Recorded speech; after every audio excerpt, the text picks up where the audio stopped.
Make some noise if you're still with us. It's the last segment of day 3 of the People's Reset UK. Everybody at home, we hope you're enjoying yourselves from the comfort of your home. But just want to show you one more of the things you're missing. This is, make some noise for the lovely Myra Gomez here. For those who are at home, you can't see, but off here in the corner, Myra's been doing some live painting the last day and a half here during our sessions. You want to tell us about this, Myra? So I originally started this design for Derek and Presence's single that came out yesterday, and I just loved it so much, and I just had to paint it for you guys. And I think if you all stick around, you're going to absolutely love what the end result will be.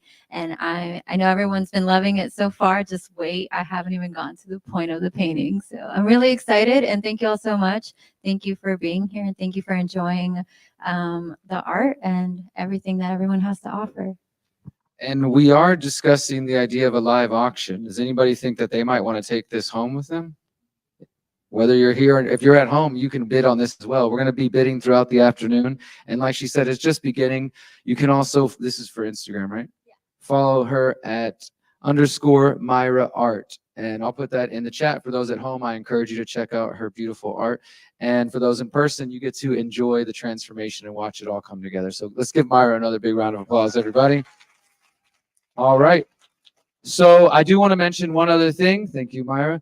As before we get to our first speakers of this afternoon session, final 4 speakers of the day. Can you believe it? We've got Dan Astin-Gregory coming up. We've got John Bush. We're about to hear from some amazing ladies. We've also got Yoshi, who came from Ecuador. Unfortunately, his partner Pola was not able to make it. They had some challenges traveling as well, but he came all the way from Ecuador to come share some ancestral knowledge with you guys. We're going to hear that as well.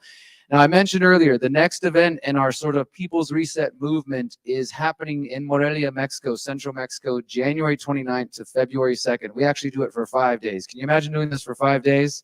You have to conserve your energy a little bit, right? And even then, it goes by so quick by the end. You're like, I can't believe we're all about to go our own ways. We would love to have everybody in this room join us in Mexico, if at all possible. Everybody at home, wherever you're listening from, you can come as well. And I want to announce this very specifically. Right now, the tickets for the People's Reset Mexico are $144 US. But for everybody here and everybody here at home, if you go to the website, you can purchase the tickets. You can use the coupon code Viva Mexico, VIVA Mexico, and the tickets will be only $100 US. That's the cheapest we can offer it. And then, of course, we know you got travel costs and other things, but we want to make the tickets as easy and accessible for those who are interested in making that journey. Somebody said it yesterday.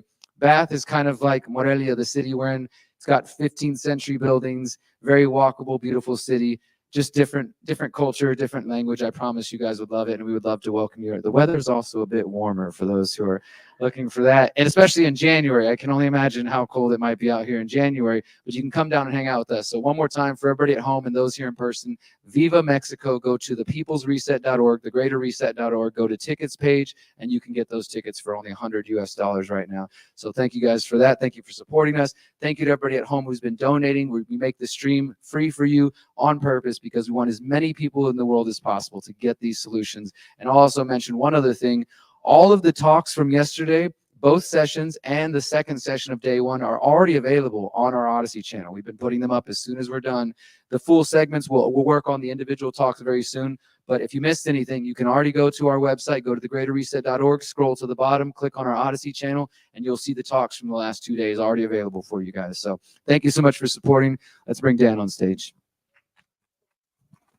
Thank you, Derek.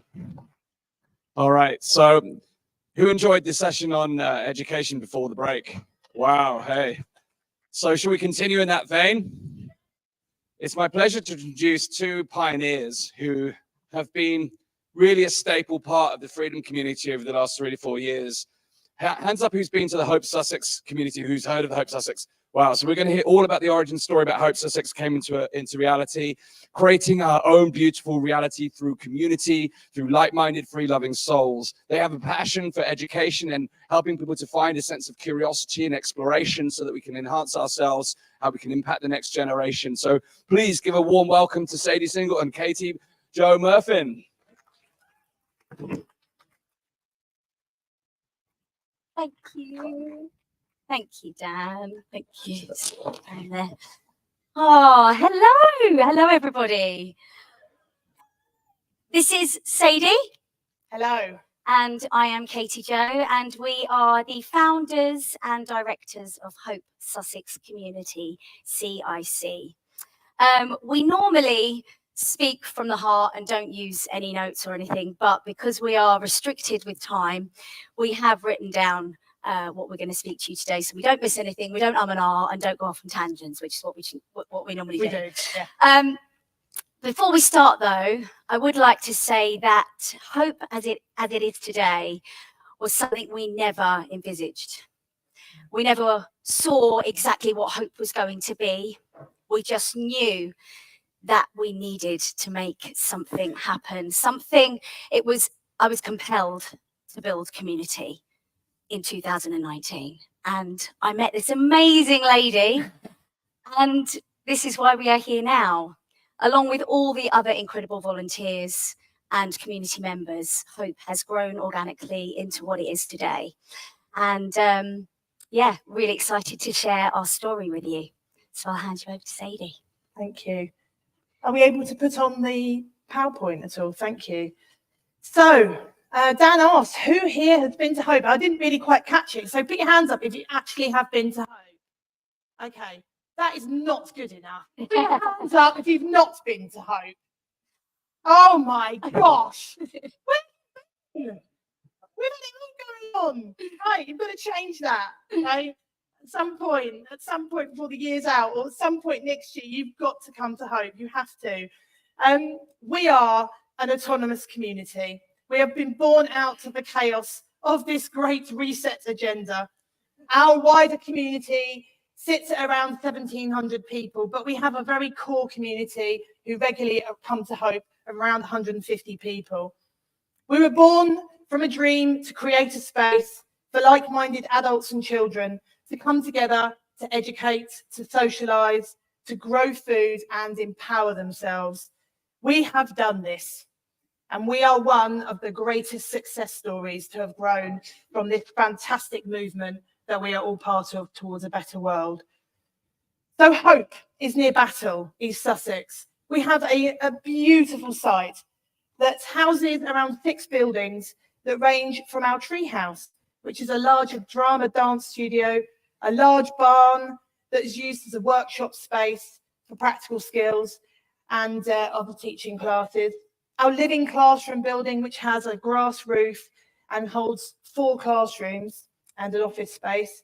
We have a wooden cabin in the garden called the Hangout, which has got a range of musical instruments for the children to go and do musical classes or just go and enjoy time in there. We have a building that we call the Beehive, which has treatment rooms that we have people come and rent from us and put different holistic treatments on. And we have our beautiful hub, which is where we come together as a community with our community kitchen. We have the use of 2 large fields and the woodland that reside next to us, and we operate basically like a community centre. We're open regularly Monday to Wednesday for home education sessions, but we are also there for our wider community to come and join us during the week for lunches, for gardening, for health treatments, and also just to really just come and be at Hope.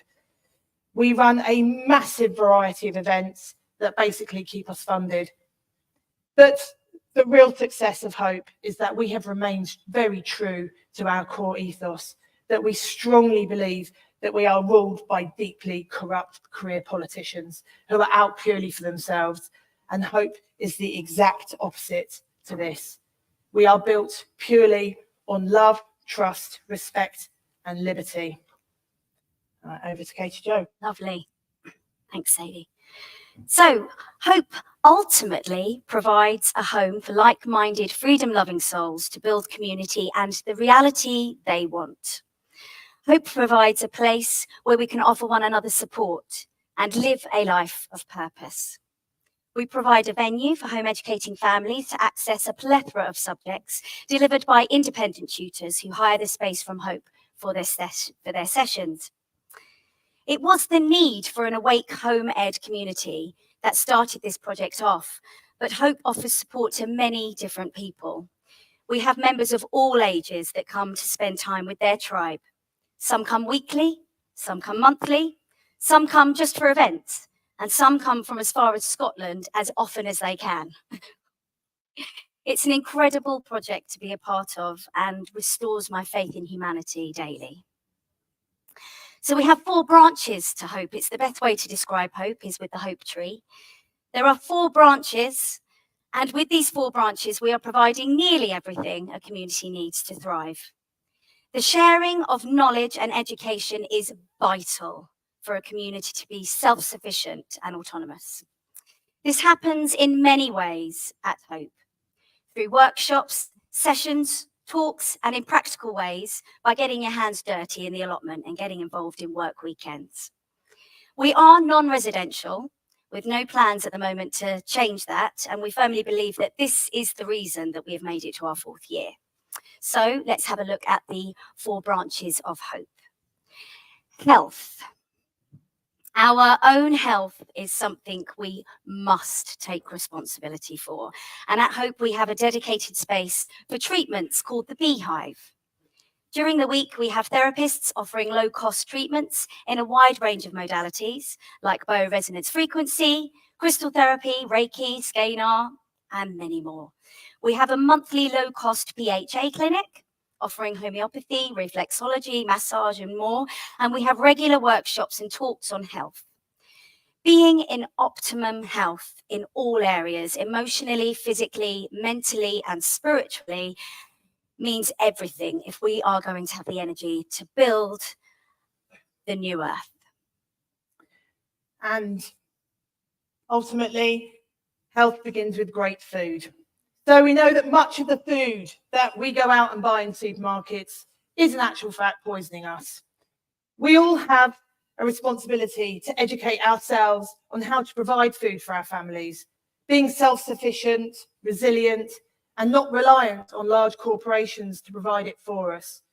This new world that we're building is about taking an active role in making that happen.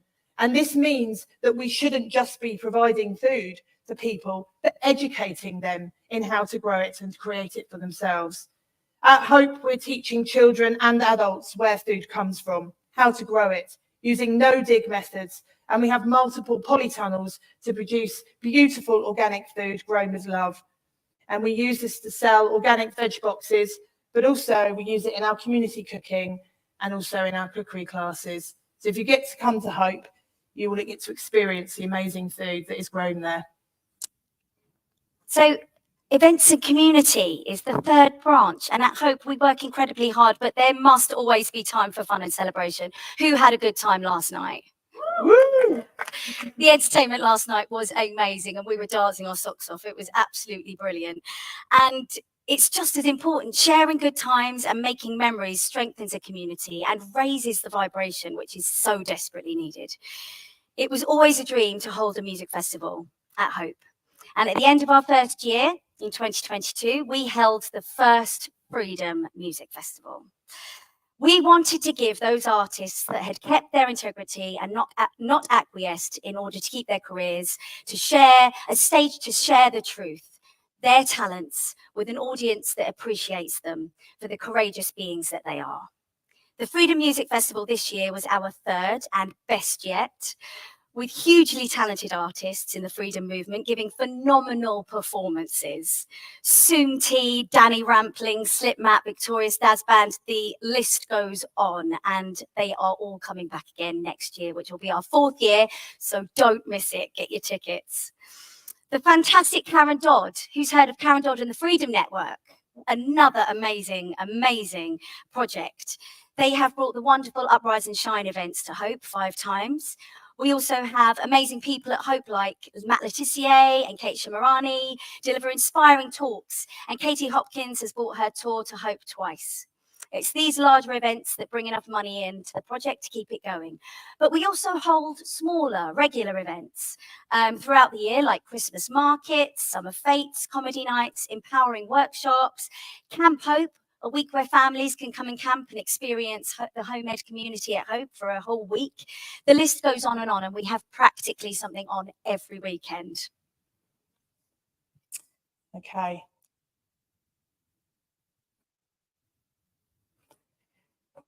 The reason why we're here, really, education. My background is a primary school teacher. I was there for my sins for 11 years up until COVID, and honestly, the best thing that happened to me was to remove my children from the state education system. I met Katy-Jo, and that's where Hope was born. But let's be honest, schools are not fit for purpose, and it is ultimately a state indoctrination system. The Education Act in 1880 made school compulsory for children aged 5 to 10 years. That was 144 years ago. And in reality, not much has changed at all. And if you look at any other parts of society, huge, great changes have taken place within it, but not in the education system. They're pretty much exactly the same. A classroom now doesn't look much different to a classroom 144 years ago. However, cultural Marxists have taken over, and schools are now places that we hear constant horror stories from. We hear it on a weekly basis. Families contacting us saying their children are suffering terribly with mental health issues, with bullying, with all sorts of issues. Bullying from teachers as well. Absolutely, yeah. The woke agenda is rife, and schools are not safeguarding children as they are meant to. Children are being sexualized at a disgustingly early age, and our belief is that home education is the best place for children. At Hope, we highly value education, and this was the reason for Hope's existence in the first place. Educational responsibility, I believe, should reside with parents, the people who know their children the best. And just because we were all educated by a state education system does not mean that it is right for our own children. You probably know better than your parents, which is why you're all here now. Okay, you're sitting in this room. Okay, if you're sitting next to your parent, then they've probably done a very good job because you're here now. So well done, those parents. That's brilliant. Now, you don't need to be an educator to educate your children in homeschooling, but you do need to be an educational facilitator. And it can be very isolating being in home education. You know, I experienced that with my eldest. My eldest, who's 20 now, when I took her out, when she was 11, halfway through secondary school, first year of secondary school, I just realized that it wasn't right for her, and her beautiful, shining, bright light was diminishing day by day, and I just took her out. I didn't know anything about home education. I just knew it was something I had to do. But I didn't click with any of the communities in my area. And so when COVID kicked off, that was it. I was making it a mission that I wasn't going to be isolated with my other two children. Absolutely. So because it can be isolating, you need community around you. We need a support network of a wider community, a nurturing community of peers of all ages and other adults. It's so massively important in a home education journey. And at Hope, we have these brilliant independent tutors that rent our rooms and provide the most incredible sessions from babies all the way through to adults. And there is a natural focus at Hope on practical skills, life skills, and creative subjects like drama, dance, music, and art, as well as more academic subjects like maths, science, history, and English, and also trivium. Not all children want to go down the GCSE route, and that is one of the many benefits of home educating, because schools don't offer that. They force all children into the GCSE route. Some children who are home educated do want to go down the GCSE route, and at Hope we facilitate that as well. And many of Hope's teens have gone on to college this year, and we've had our first cohort of GCSE students this summer go through, took exams in sociology, English and maths, and we can proudly say, although I'm not, I don't uphold and rate their system, and I would love to not have to have GCSEs, we have got 100% GCSE pass rate at Hope, which is fantastic.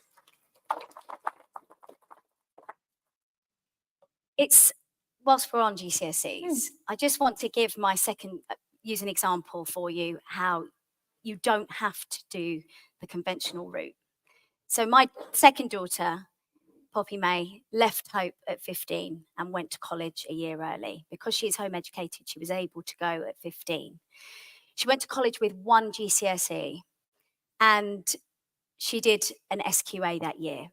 She's now at 16 in the second year of a degree course with one GCSE. So making our children, forcing them to do 9 GCSEs and the pressure that they are under to gain results. Who here uses their GCSEs? Whoever tells anybody, who's ever asked what you got for your GCSEs? You never are. So it's really important that we aren't so fixated on this one size fits all, because our children deserve better. Yeah. Sorry, just had to add that in there.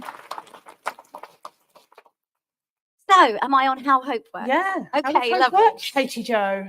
Tell us. The number one reason Hope works is because it is run by selfless, generous, kind-hearted souls that volunteer an immense amount of time and energy into the project, and they do it all for free. And I know a lot of them will be watching, so we love them all to absolute bits. One of them sat right there. She is. There she is, lovely Abby. So, we all know that it's down to us to create our own reality and the world we want to live in, and we can't rely on anyone else to do it for us. We are set up as a CIC, a community interest company, which means we can receive donations, raise funds through events, and ask for discounts and freebies from companies, as we are not for profit.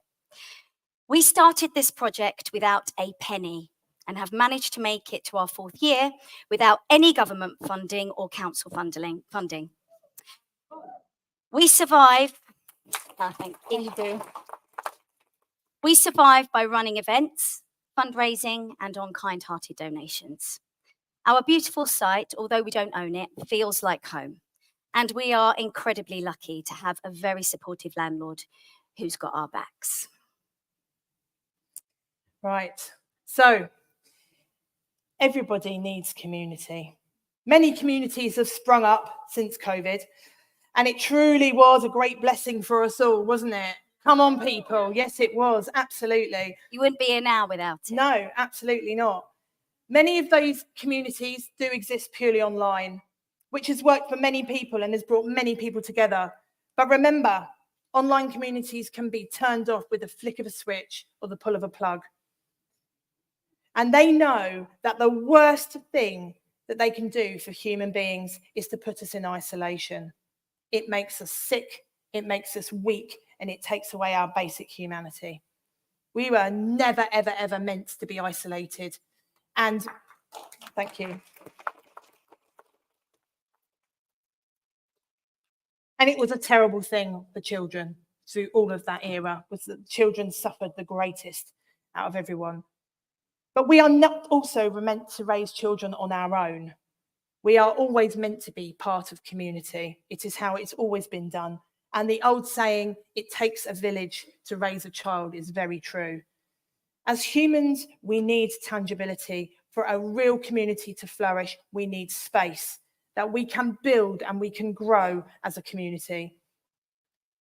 Hope are very lucky that we have communities across the whole of the UK. They're not just people who live within our vicinity who can come to us regularly. We have members all over the place. And the biggest thing that Hope has and that people bring to Hope is the energy. And it's the one thing that people really notice when they come to Hope. It is so incredibly powerful. The vibrational energy is massively raised every time we have an event at Hope and we bring people together. It literally blows people away. And people don't even have to be at Hope. They feel it as they're coming towards Hope. It has reduced many people to tears. We even had a wedding this summer, which was just amazing. We had a wedding at our music festival. The beautiful Jess and Davey. We were so very honoured and privileged that they chose to be married at Hope. They couldn't think of anywhere else they wanted to be married other than surrounded by all of their beautiful friends and family. And it was truly, truly beautiful. But ultimately, it is all about living a life of purpose and giving for others. So on that note, I'm going to pass you over. Yeah, living a life of purpose. It's up to us to give meaning and purpose to life. And it is the absolute key to happiness. I can genuinely say that serving my community is my happy place. And I know I'm not alone.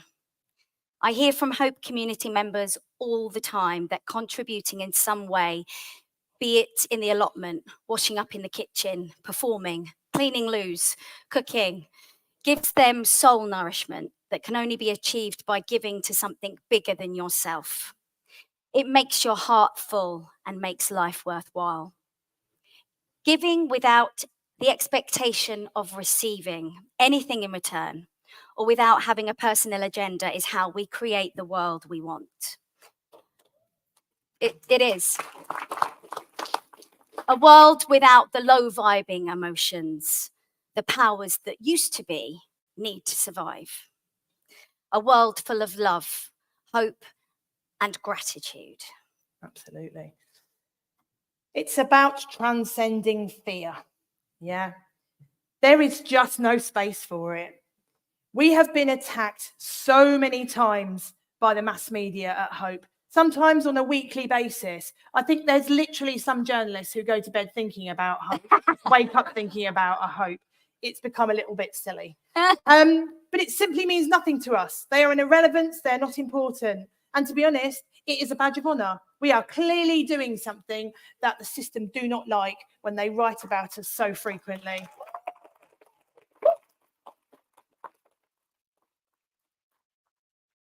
And another cliche, you only get flack when you're over the target. So there we go. Every single day that Hope is open and supporting our like-minded community is a massive two fingers to the system and to the state. And it is by its very nature a protest. We know that they don't like what we're doing because they wouldn't have their media hounds writing all this nonsense about us, calling us a school for conspiracy theorists or teaching far-right rhetoric and all the nonsense they say. The fact that hope by its very name means to have an optimistic state of mind that is based on an expectation of positive outcomes with respect to events and circumstances in one's life or the world at large. I can't believe I've just quoted from Wikipedia. Unreal, but there we go. I Googled it. It must be right. At Hope, we want to create events and opportunities that help people to move beyond fear by acknowledging that fear comes from a place of little or no knowledge, okay, about a subject. So empowering both adults and children with this knowledge is exactly what is needed. It is also about teaching life skills and resilience in children to be prepared for a future that none of us know what it's going to look like at all. So we have actually got a sponsored event going on in November for a winter camp out. And this is to hone survival and bushcraft skills, but also to test children's own resilience and strength to cope with a night outside where they've built their own shelter. Yeah, that's Matt's idea. Yeah, that's my husband. He Just wants gonna to put do that out this. He's a there. massive It's a little bit child. crazy, that idea. I'm sponsoring you to do it. Oh, So because I know how cold you get, we're going to raise loads of money. The money that we raise is going to go to fund more equipment for the children at Hope. But we will not let them feed on our fear, especially when we had the police arrive at our very first music festival, so arrogantly assuming that we were going to let them on, Yes, come on. to the very first Hope Music Festival so that they could walk around and check our licenses. We had a line of people stood at the gate to stop them coming in, and they couldn't believe that we had the audacity to not let them on. But we were like, no, you're not coming on. We don't need your Absolutely help. not. This is incredibly peaceful. Yeah, We definitely don't absolutely. need your help. But we will call you if we do. Thank you. And we had two jobsworths walking down the lane with body cams on and clipboards to announce that they were from... running an unregistered school. It was a bit like that. We're from Her Majesty's Unregistered Schools team, and we believe you're running an illegal We've seen school. children being dropped off. Yes. They clearly haven't, because we don't have a drop No, off. it's not drop off. No. It's not drop off. So anyway, they were not allowed on site. They were stopped at the gate and told to leave immediately. And we have since emailed Ofsted to check if we are under any kind of investigation, and we're not. Despite what the media like to report that we are, we're absolutely not under any investigation. They know that we're not running an illegal school at all. So we don't feed into their fear. We all simply transcend beyond it. Thank you. Beautiful. Beautiful. Right, the world needs more hope. It does. The world needs more hope. Our definition of hope, not a false hope. It isn't sitting there and hoping someone else is going to come and save you. There are no saviors in this world. That's been a huge part of the programming we've all been subjected to. Instead, our hope is a positive one, an optimistic and proactive one, approaching life in a goal-oriented way, being creative and finding different ways to bring this beautiful new reality into fruition. Believing that you can instigate change and you can achieve anything. You have to be the change you want to see. You have to create the reality you want. Stop spending time watching all the fear porn, including the worrying about all the negativity and devastation in the world. Instead, spend your time walking the walk and talking the talk. I'm not saying it's easy. I'm not saying it's not exhausting. I'm not saying there won't be sacrifices, but you will be so glad you did. And anyway, there really isn't any other option. It is down to us. So building community and a better world for our children and the future generations must be everyone's top priority. We have given advice to other startup communities before, but the best way to understand Hope and how it works is to come and visit us. Absolutely. So why is supporting Hope important? Why are we even standing here today talking to you, about this project that we've created? Well, we are immensely grateful to Dan and Derek for giving us this opportunity to come and speak here this weekend and to share what we have built. And it has been really, really beautiful to come and connect again with so many brilliant souls, people here who we've met previously, new people we've met, people who are wanting to make a real difference. And that is you guys, so well done. However, the reality is that we absolutely must do more than sitting in a corporate conference room. In fact, I'd go as far to say it is our duty and our responsibility to do more.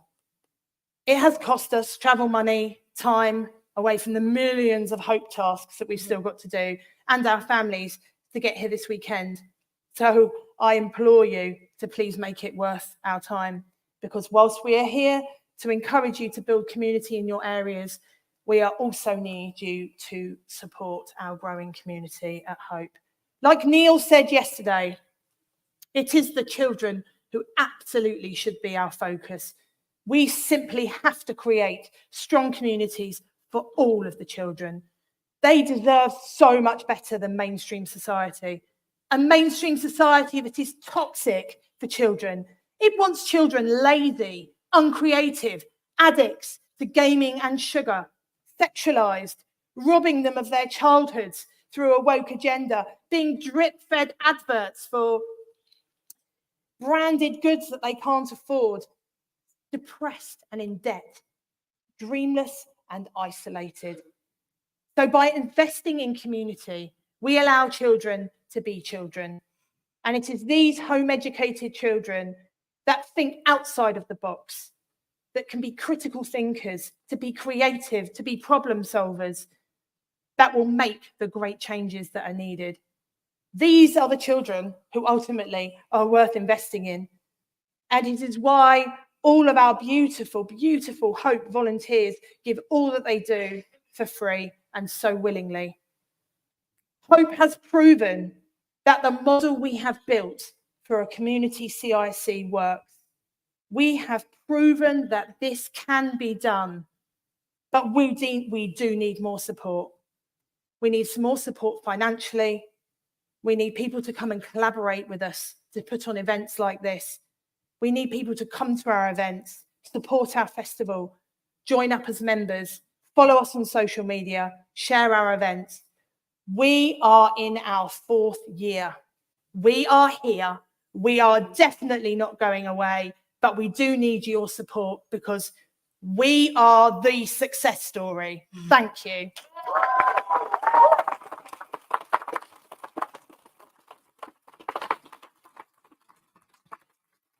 Okay. We can have our advert.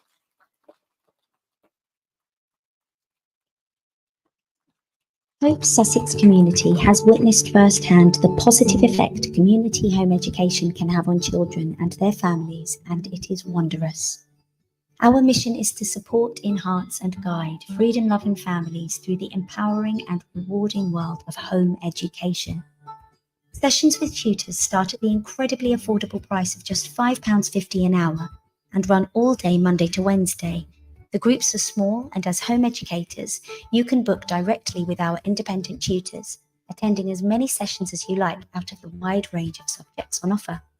As we now begin the 4th year of our journey, our legacy is already taking shape, with children that have previously attended Hope now flourishing at college as critically thinking, compassionate, creative, confident, and resilient young adults. At Hope, we are incredibly proud of what we have achieved and extremely excited to be creating the reality we want, a life and world full of love, truth, integrity, and freedom.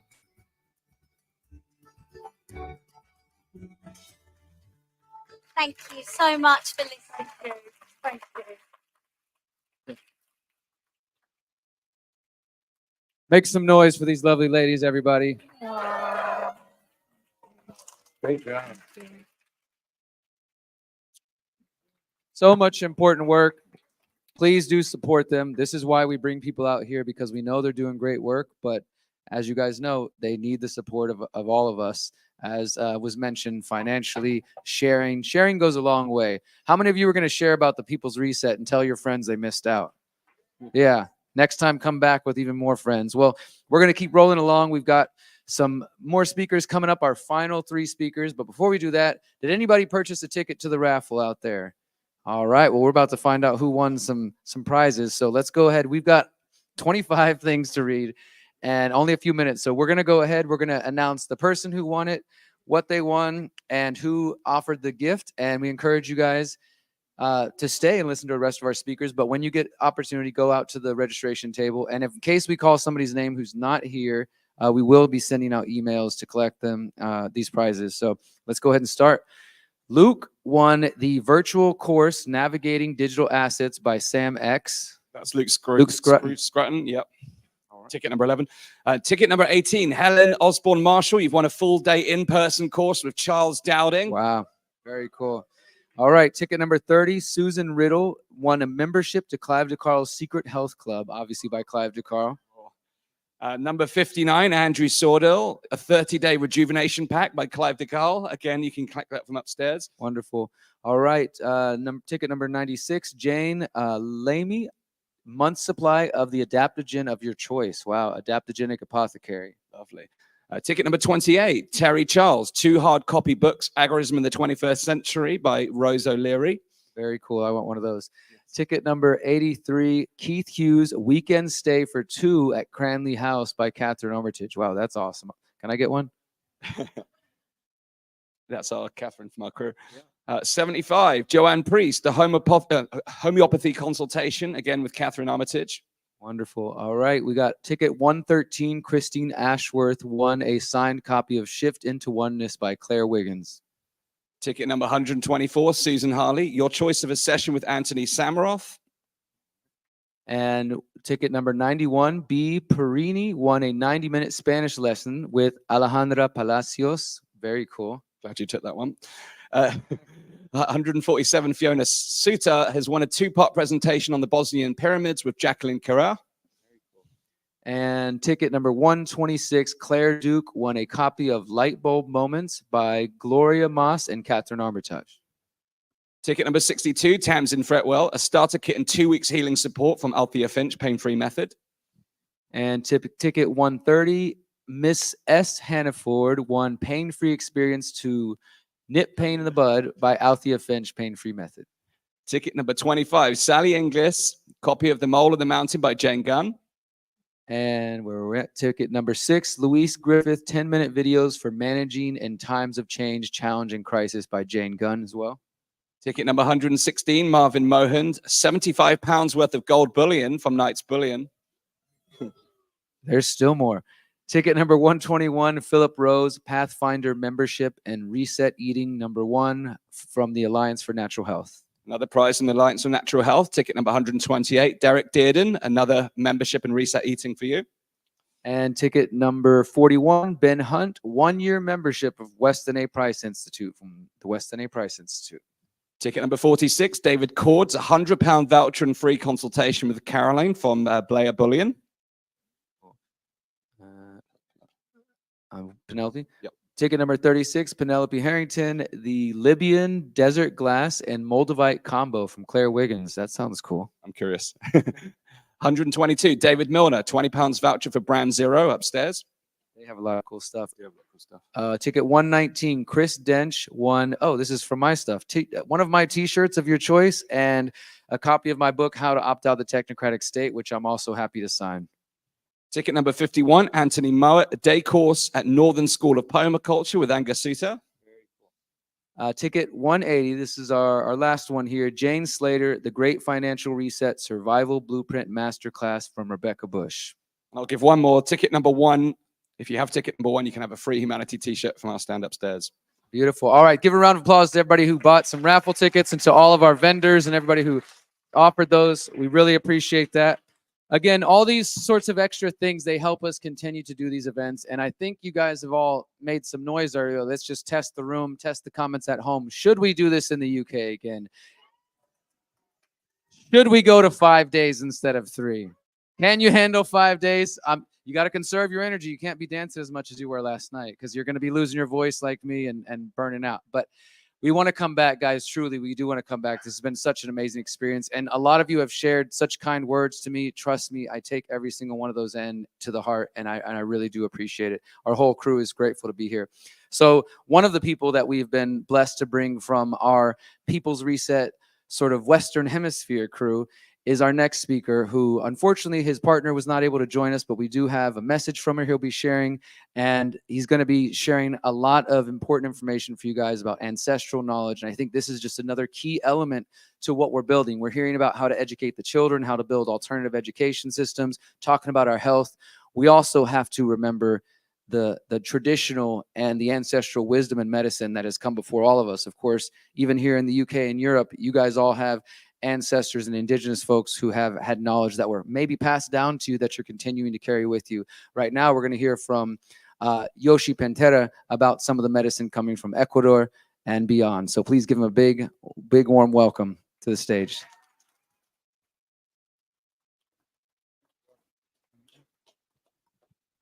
Yes, hello everybody. Thank you for your time, your energy, and this welcoming from the heart. Thank you, Derek. Thank you, thank you. Thank you everybody from the People's Reset. So today we're going to talk about regenerative culture, the prophecy of the eagle and the condor. How is this important in today's time? And so with this said, I also want to honor my wife, Pola Pantera. She was supposed to be here. Unfortunately, because of the bureaucracy of having a visa, she couldn't come. And it's interesting because why should we be asking for permission to travel the world? Why should we be scared of going on the airport and feeling like we're some type of terrorist? And this is unfortunate. We've been traveling from the Amazon jungle to the coast of Ecuador, many hours in buses, carrying all our luggage, as well as then to the airport, and then going through a lot of trouble with the bags, and then not being able to come, then raising funds in order to come because we lost a plane ticket. So a lot going on for us to be here, not only because we are part of the People's Reset, but it's also our first time here in the UK. So we're bringing the energy, the spirit of America, the center of the world, Ecuador, the Amazon jungle right here for you. So please, I will love your attention. Yeah. I also know there's a lot of people online watching. I appreciate you being connected from all over the world, saying hello to my friends and family in Ecuador, as well as California, Florida, and Mexico, which we've been creating communities around those spaces. Now, I would like to start by bringing my wife's energy right here through my soul brother in order to tap into the ancestry of the Americas, which is Abya Yala. It's not called America necessarily. There's names before that time, Abya Yala. So I would like to invite my brother here. He's gonna read Pola's words. Pola, my wife, words. It's not AI written. It's her words through what we have learned. Okay. Thank you very much. Thank you for everyone's attention. I'm gonna do my best to say this without getting emotional, because Paula was not able to say this herself. Dear esteemed attendees, I thank you for your attention today. My name is Pola Pantera, and I come from latitude 000, the center of the world, Ecuador. It is a country of four worlds distinguished by its diverse bioregions, territories, where Charles Darwin developed a theory of evolution. Here, 14 indigenous languages are spoken, lands where the ancestral legacy still persists, despite the strong colonization and imperialism where year after year, day after day, extractivists want to dominate our natural resources, displacing endemic flora and fauna, and also imposing their civilizatory order to communities that once lived happily in nature. Ecuador is also the place where in 1919, representatives of the original peoples of all the American continent gathered to promulgate the prophecy of the eagle and the condor to unite the original peoples of the North through the South. The prophecy of our ancestor tells us that we are in the times of the corazonar, to heart and to feeling, reason, to heart and to reason. The prophecy says that the eagle and the condor must fly together. The condor is a symbol of the heart that represents the peoples of the South. The eagle is a symbol of reason, or the thought of the peoples of the North. Only when the heart and the reason, the condor and the eagle fly together, peace, freedom and peace, humanity will be able to reconnect to self, to heal and save humanity and Mother Earth, our home. Which today our Mother Earth is suffering the voracity of exploitation for civilization's needs and pleasures, prioritizing the accumulation of capital at the expense of endangering its own existence. The time of Pachatuki, which means transformation, has arrived. It is time for the power of the eagle's mind to open up to receive the wisdom of the peoples of the South, who, despite all the energetic exploitation of people, animals, and the earth, resulting from the capitalistic desires of a globalist way of life, normalized by each world order, despite all this oppression, the original peoples and nations resist and keep alive the teachings of how to live in harmony in this world. I share all the context of our ancestral Andean peoples because we came from the cosmic feeling of life. And I came to Corazonar, to heart and to reason. That is to reflect from affectivity, to transmit what my teachers have shared with me. It has to do with the ancestral wisdom of the peoples of Abya Yala, which is the name of the Kuna people of Panama gave to our continent, meaning land in full maturity, land in full bloom, living land. Abya Yala is the material, symbolic, and political territoriality from where life is spoken, dreamed, fought for, and woven, where peoples have sown their spirituality and wisdom. Corazonado, heart and to reason, not only of knowledge, but of living. And it is there where the prophecy is founded, bringing profound cosmic and civilizational transformations that open space for spiritual and consciousness transformations, which will give humanity possibilities to heal its social and subjective wounds, so that we can awaken and feel from the heart, because what is now at stake is life itself. All the wisdom is practical and transmitted through the oral tradition of grandmothers and grandfathers. In 2008, by a stroke of luck, our populist strategy, it was divulged to the general citizenry under the name of the Constitution of Ecuador for Good Living, Sumac Kawase Kasai. The initiative and insurgent document grants rights to nature, autonomy to ancestral communities, and gathers the way of understanding and organizing life of the Andean Amazonian peoples, who historically have been the protectors of rivers, mountains, forests, and jungles, making it possible for you and me to breathe here today. Sumac Kase, which is the Quechua language, means full existence, gives us the guidance for living in community, for relating in harmony with all cosmic existence within a spiritual perspective of time. All this wisdom is represented in the Chicana, which means great union, is also known as the Southern Cross or Andean Stepped Cross, a symbol of cosmic order and one of the most important sacred references of Andean spirituality. And it is here where the Corazonar, heart and reason, of the prophecy is sustained, which is the revitalization of the four cosmic forces that generate existence, with the power of Mune effectively, so that we feel the transformative force of love and can weave other realities and interhuman encounter and tenderness, with the force of Yushue, which is spirituality, that we can feel part of the bioverse in which everything vibrates, everything is alive, everything has spirit, everything is in constant movement. so that we rediscover the sacred meaning of life, so that we feel the cosmic interdependencies of the great loom of our existence.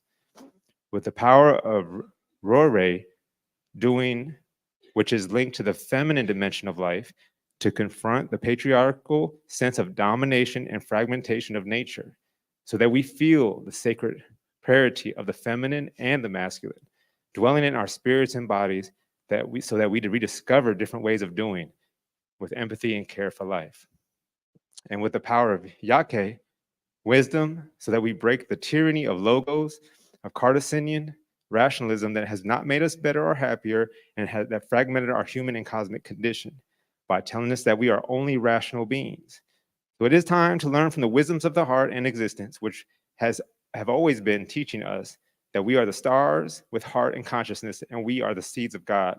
Sumak Kasaway teaches us to be better people, to know how to eat, sleep, work, dance, meditate, think, love, and treat the earth and all its elements. It helps us to transform in an ecosystemic way the way of living, and opens the way of power, balance, and coherence. The spirit of the condor comes from the understanding of unity, of being together with all living beings that are also part of us. The world above, the world below, the world outside, and the world here are connected and are part of totality. The original wisdoms tell us that we have to learn to relate beautifully to respect all forms of life, because it is not what science sells us, that the human is the owner and proprietary of everything. No, the perspective of human authoritarianism is leaving us without water, without jungle, and enslaving all other animals for pure pleasure. When by level of consciousness, humans would be the guardians of other forms of life, it implies decolonizing thought. We are not in balance when we think egocentrically only about satisfying personal requirements and those of our own, while those who generate all that production to satisfy the appetite of ego continue to survive with a minimum profit while extracting all their resources to give to those above. That has to change to heal humanity. We have to empathize and use our privileges to expend prosperity to others, to the territories that feed and oxygenate the whole world. And today, they are the most exploited and impoverished. Researchers from the Global Footprint Network calculated that if all the world's inhabitants led the lifestyle of an average American, humanity would need 5.1 planets like Earth to meet its needs, who undoubtedly reveals the limited resources of the globe cannot sustain the projected American lifestyle. So the fulfillment of the prophecy that is, we, the Korozonar, our heart and reason of way of being on this earth, that we reduce our energy demands, that we slow down the doing to move to being, and move feeling thinking in sacred Aini, which means reciprocity, so that we give back to the earth and its ancestral peoples that we have taken from. How? Cora zonado. Every time we go to buy something big or small, we take a breath to ask the heart, does this do good to life? Does this contribute to the balance of humanity? Is this what I am doing to satisfy the appetite and instant gratification of the ego, or for the permanence of the spirit? It is in these micro reflections where the union of the ego and the condor is found. It is the connection of feeling with thinking to create realities with social equity, without human and non-human exploitation, with the least waste of elements, and honoring the effectivity that takes care of communication with ourselves and with all the beings of the bioverse. It is to return to our heart center, to remember that we are sentient beings, spiritual creators with common sense, and that we never again let ourselves be crushed by mandates that separates us from nature and destroy ourselves. I invite all of us to have patience as we live through these processes of transformation, sustained by our love for life and harmony. May we live the will and constancy to spiritualize matter and materialized spirit. For what good is it to you to have thousands of things if you don't have peace in your heart to relate to your neighbors? Or what use is it to stay alone meditating all the time if you're not capable of getting your hands dirty to build something important for the community? Let us be coherent. Let us be integral so that our way of being, way of thinking, and way of doing are in perfect alignment, giving us balance and motion, allowing us intrinsic evolution and freedom. It is now. We are flying together, eagle and condor, each one of us being an example of transformation, corazonando the new earth and new humanity. So it is done. Aho. Yeah. Bro, let's step this way. Hold on. Mike. Thank you. I appreciate your attention on that. Bringing the energies of the eagle and the condor here in these lands in the East, in Europe, is very powerful because it's an ancestry vision and wish. And therefore, we want to expand this to our heart and reason. So in order to do that, we're going to do a deep prayer together so we can feel the energy of this. So together, please, we're going to clap, one clap together. We're going to synchronize that sound in order to feel the vibration that we're all paying attention. With that sound, we're going to synchronize our hearts on that one beat. And therefore, we're going to close your eyes. And together, we're going to follow through the words I'll be channeling from our ancestors to this present moment and to our future generations. So we're going to do that together. I'm going to take a moment. And everybody that's online, please do this as well. So let's see if we synchronize. And if not, we're going to do it again. All right. So at 3, 2, 1, we're going to, okay? And then we're going to rub it and put it in our heart. So 3, 2, 1. That's pretty good. Let's do one more time because it feels so good. 3, 2, 1. Yes, rub it. With all the intention, all the love, being present this moment in time. Really, it's getting warmer on the hands. All this energy from all our bodies is just in this nervous system. And open the hands and put it in your heart. Take a deep breath and hold your breath right there. Hold it. Hold it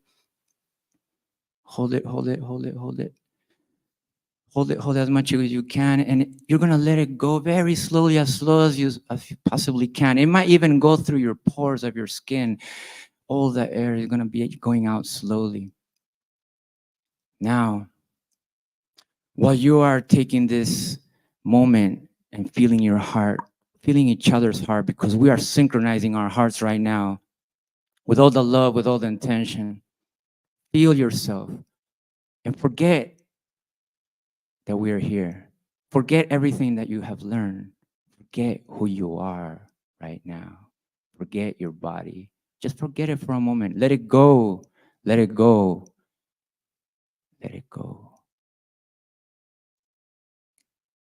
Now, being in the nothingness in everything, expanded in particles around the existence, we're going to feel the energy of all its past, everything that has been in this planet and before, all the life, the animals, the insects, all the humans that have been here billions of years, civilizations, everything that has been existing before us is right here, right now, bringing the experiences, wisdom, knowledge, love, hate, everything that has existed,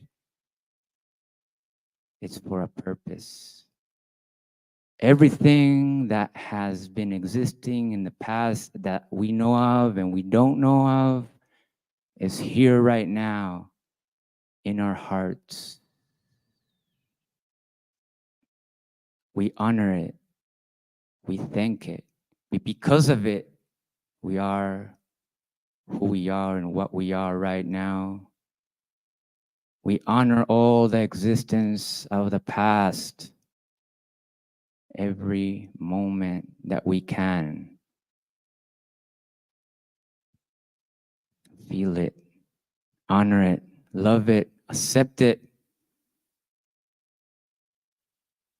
and let's use it. In this moment in time, we bring all that beautiful, amazing energy of existence. Again, all life, animals, plants, insects, and all the humanity that existed in the past. Ancestors from different cultures, indigenous from different regions.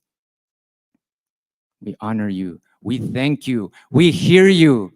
Abuelo, abuela, we're here for you. Thank you. Taking all this energy, we are in the present moment to honor the future now. And all the kids, the children from the future generations, we are here for you as well. And every decision and action that we do in our everyday life is for you and for us and for our ancestors, past, present, and future is now. Let us not forget. Let us not be distracted.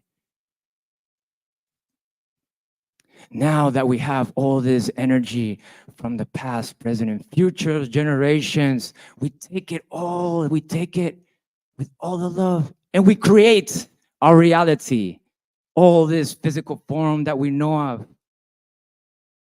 We start imagining from the imagination, the thought, the word, from the word, the manifestation of our reality in this 3D is coherence. Imagination, thought, word, action is coherence. And therefore, we're going to create the reality that we want. Now imagine that you are flowing in the moment in time, in no space, in no time. It's just a canvas. And here, we start creating ourselves from the energy form that you are. Start reimagining yourself. How do you want to be physically?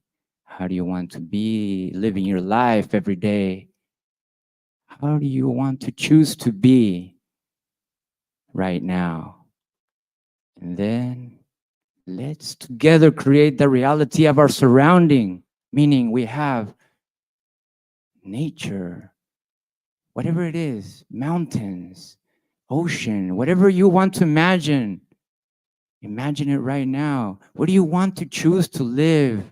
Maybe with a beautiful deck with a view of the ocean or the jungle or just community. You want to see your community playing around, the kids hugging the abuelos and las abuelas. You want to imagine all that. Imagine how it feels. Imagine that everybody's smiling. Everybody is gifting each other. You realize there's not even transactions. Everybody's just gifting and gifting and gifting because there's so much prosperity and abundance. Imagine that we're all healthy, beautiful, dressed like colors and amazingness just shining in our smiles, in our faces, in our eyes.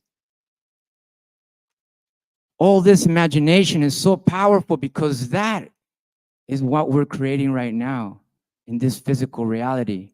This is what we have been creating. Whoever imagined this world right now that we're living is okay, and we accept it, and we're living it right now. We're learning from it, and now let's reimagine. And that's what we're doing for how we want it to be from now on. All these houses or buildings that are so squared and has very little color, let's just transform that and have it in different geometrical figures with different colors and art everywhere. Just completely transform the entire reality that we have been used to into what we want. And now disappears everything. Let it flow into little particles into the existence of the infinity and come back to our centers right here in this dimension, this moment in time, in this stage, in this city, what we call right now. And before we open our eyes, we're still holding our heart. And we are grateful that we have amazing power with, not power over, a power with, that we can create the reality that we want anytime, at any moment. So let us hold that power right now together, and slowly, with love and intention, we're going to open our eyes, because our eyes is what makes us have this perception of the reality right now. So we slowly open our eyes, take a deep breath, and we're here in this present moment opening our eyes. And we're like, what? How do we come back here? Our imagination is so powerful, ladies and gentlemen, damas y caballeros, that we can create anything we want.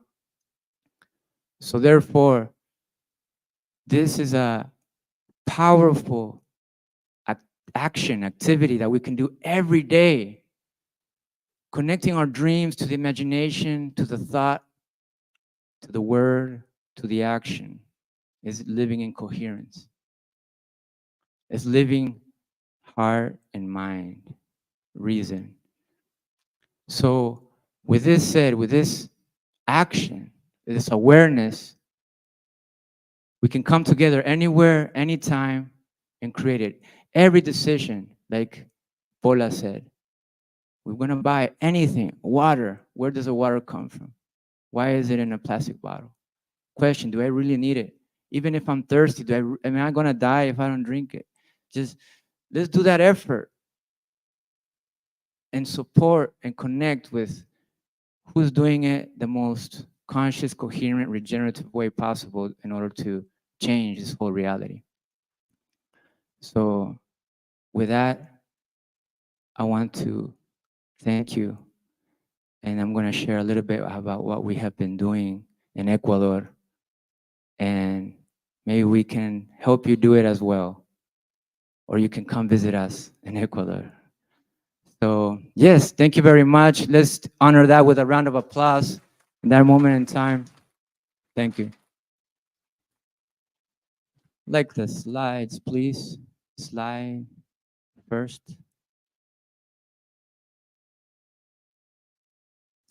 Okay, this is the eagle in the prophecy part.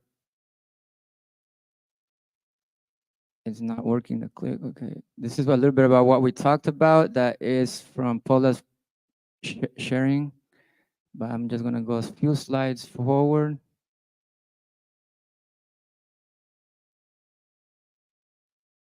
It's not working like I want to. That's the summa causai. The chacana is the black geometrical figure. This is the chacana in two colors of the rainbow, which is the Abya Yala. It's the name of the Americas prior to the conquest of the Spanish. And this is how we're going to start right now. Regenerative culture, damas y caballeros, is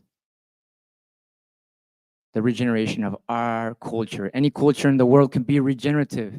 Let's take into account that all cultures are who we are right now. So it's not that they were doing anything bad. It's just what it is, and we accept it and we thank it. However, a lot of the traditions are awesome, and thank you, and a lot of the traditions are not aligned to today's time. For example, in Ecuador, there's a lot of great traditional practices. However, after 500 years of conquest, now we eat pork, and pork is part of the culture, and it's fried pork. So it's not regenerative. It's something that we want to eat, transforming and evolving from. So there's different parts of our cultures from different parts of the world that can be regenerative. So let's talk about culture for a second, just a word. It comes from to cultivate, which means that we observe our habits, values, beliefs, arts, language, technology, and overall the social practices that characterizes a group of people in society. So basically, it comes from our habits. Habits become culture, and culture may become tradition, thus building our surrounding reality based on human needs and desires, lifestyles. So let's observe all our reality right now. Let's observe our city. It's built based on our needs, on our desires. It's not built based on life, on prosperity for all. So we want to observe that. Here, from Daniel Wall's book, Regenerating Cultures, he really describes that we live in a sustainable world, and that's great. However, that word has been marketed in a way that it's the best thing we can be doing. However, like Pola and I say, if someone asks us, hey, how's your relationship? Sustainable. we realize that that's not the word that we want to use when we want to really change things. So, for example, the UN uses this word a lot with different principles and observations and goals, but we want to go a little bit further than that using the word regeneration. So as you can see right in the middle is basically it's a sustainable, it's really sustaining. Before that, we really live, and most of it still in a degenerative culture. Like most of our actions in our daily lives are part of exploitation, contamination, and all that. So now let's move forward to regeneration. So as you can see right in the back right here, we have in the middle. Then I'm going to move to this beautiful art, one of the amazing arts, first ones that I saw about 10 years ago, from Mark Hansen. Right in the middle, right like the slide before, a lot of people are in the middle. We are not either going forward to regeneration because we're held, excuse me, by the past or by the comfort of the lifestyles that we have. One big one is the bathroom. Our feces and our urine goes dependent by the government system. So we're so dependent to the government, including our feces and our urine. Now electricity and water as well. All our basic needs are covered, and therefore we are dependent for the system just because of that. Now let's move forward with the food system, the economic system. We're dependent completely. That makes us so dependent that we can't even move forward to a regenerative lifestyle as easy. And there's more beautiful details on this art that you can check out online and really take deep on what it really means for you. So let's ask this question. Right now, what is the one thing I do on a daily basis that benefits all life? Let's ask yourself that question really quick. What is that one thing I do that benefits all life? Anybody has it? Señorita. Sleep. That's good. Love. That's good.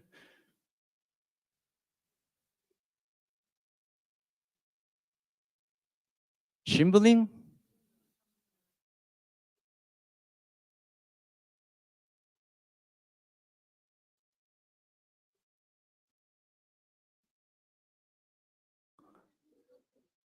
If I heard right, she has a system where she does the laundry and then it helps the water being used again. I can't hear very well.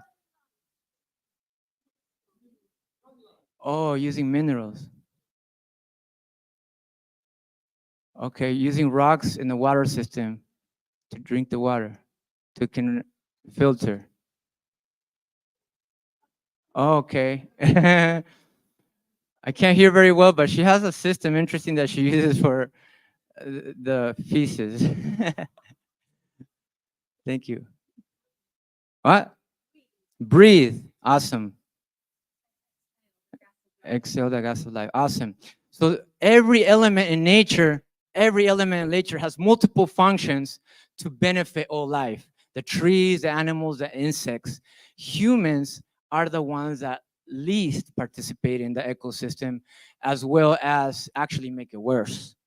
So let's really observe in our daily actions, decisions and actions that we want to re-evaluate that and then make sure that we're actually participating. It could be gardening, it could be recycling, but further down, let's create complete new systems and stop participating with the degenerative system. And that one of the biggest actions we can do is community gardening, because when we create life, life itself has multiple functions to create more life. And another thing is the economic system. When we start using fiat currency, we stop feeding the big corporations and the big governments, and therefore stop degenerating life. Let's move forward. Hello. Okay. Really quick, the pillars of regenerative culture. We got regenerative living, which is really focusing on the self, healing, meditation, breathing, exercise, and just having a beautiful, harmonious lifestyle with yourself, your family, and your community. We got regenerative education. There's really a lot of beautiful options that has nothing to do with conventional education. We got regenerative economy, which we have many options as well, and from crypto to social coin to time banks. We got regenerative business. That means businesses that are not part of the exploitation, but rather regeneration, where the products come from, how is it produced, and how is it delivered. We got regenerative technology. As you know, let's stop feeding the big corporations, Google, Facebook, and Instagram, and all that, and let's use autonomous private technologies. We got regenerative governance, which is let's stop depending on these other governments, have self-governance systems like sociocracy and overall community, smaller community government systems that are independent completely from the current systems.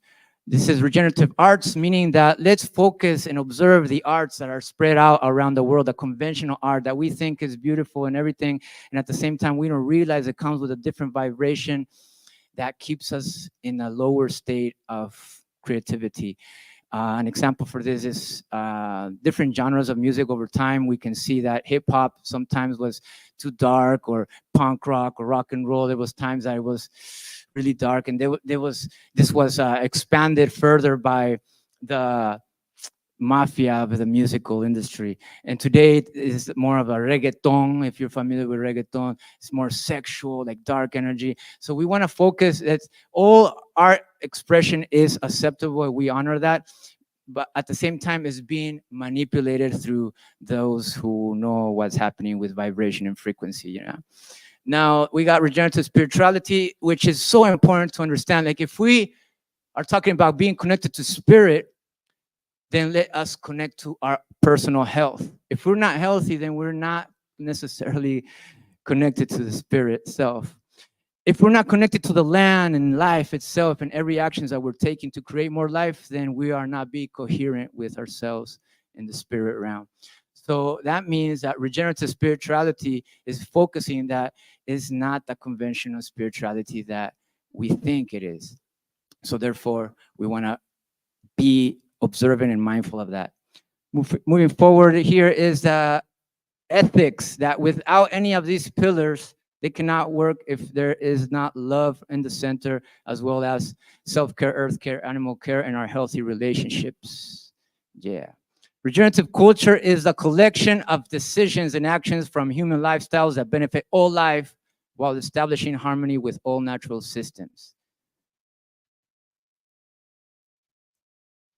Now I'm going to take this forward where regenerative culture is being applied currently around the world, consciously or subconsciously being applied by different eco-villages, communities, projects that are helping regenerate life. However, particularly us, with our community, our friends and tribe, we are taking action in Ecuador, mainly where I'm from. And in Ecuador, we started in 2014 by helping to regenerate the community in the Amazon jungle, as well as Mexico this year, actually in January, actually in Florida since 2020. And this is part of the prophecy in the eagle and the condor. I'm going to move a little bit forward because I went along with the prayer. And this is Ecuador, Mexico. If you're interested to create community in any of these places, I can help you connect right away. This is a community we're building. This is the retreat we've been doing since 2014. And what does this mean is that if you're thinking about community and eco-village and just changing your lifestyle. We can help accelerate the process from the awakening to the action by giving you a little taste of how it'd be to live like this in our retreats. Now, can you please put back the slide?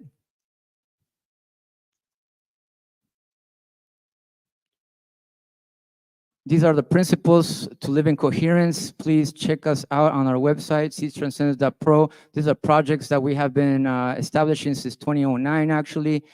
And this is our new project right now. Rio Muchacho is in the coast of Ecuador. Here we have 10 hectares of land for 35 years being planted, over thousands of trees. We have 7 fruit forests, 5 gardenings. Come on, slides. All right, so in this place, we are looking forward to create a complete, it's been for 35 years, thank you to Nicola and Dario. They've been planting and regenerating this land for the past 35 years, and now they're retiring and moving to New Zealand, and they're basically passing the project to us, and we want to make this project a complete new, self-sufficient, that's them right there with their kids. They are retiring, they're a beautiful couple, and it's funny because Pola and I kind of look and have the similar energy. So we are very grateful to take this project of theirs to the next level in a way that we are combining our forces with theirs, and everything is done for us. Instead of us starting on Eco-Village from scratch, they have the whole thing set up. We can sleep 44 people there. We have self-sufficient systems from energy, water, as well as gas, propane, not propane, methane from the animals' feces in order to cook with that. And that's us meeting every day since then for the past few months.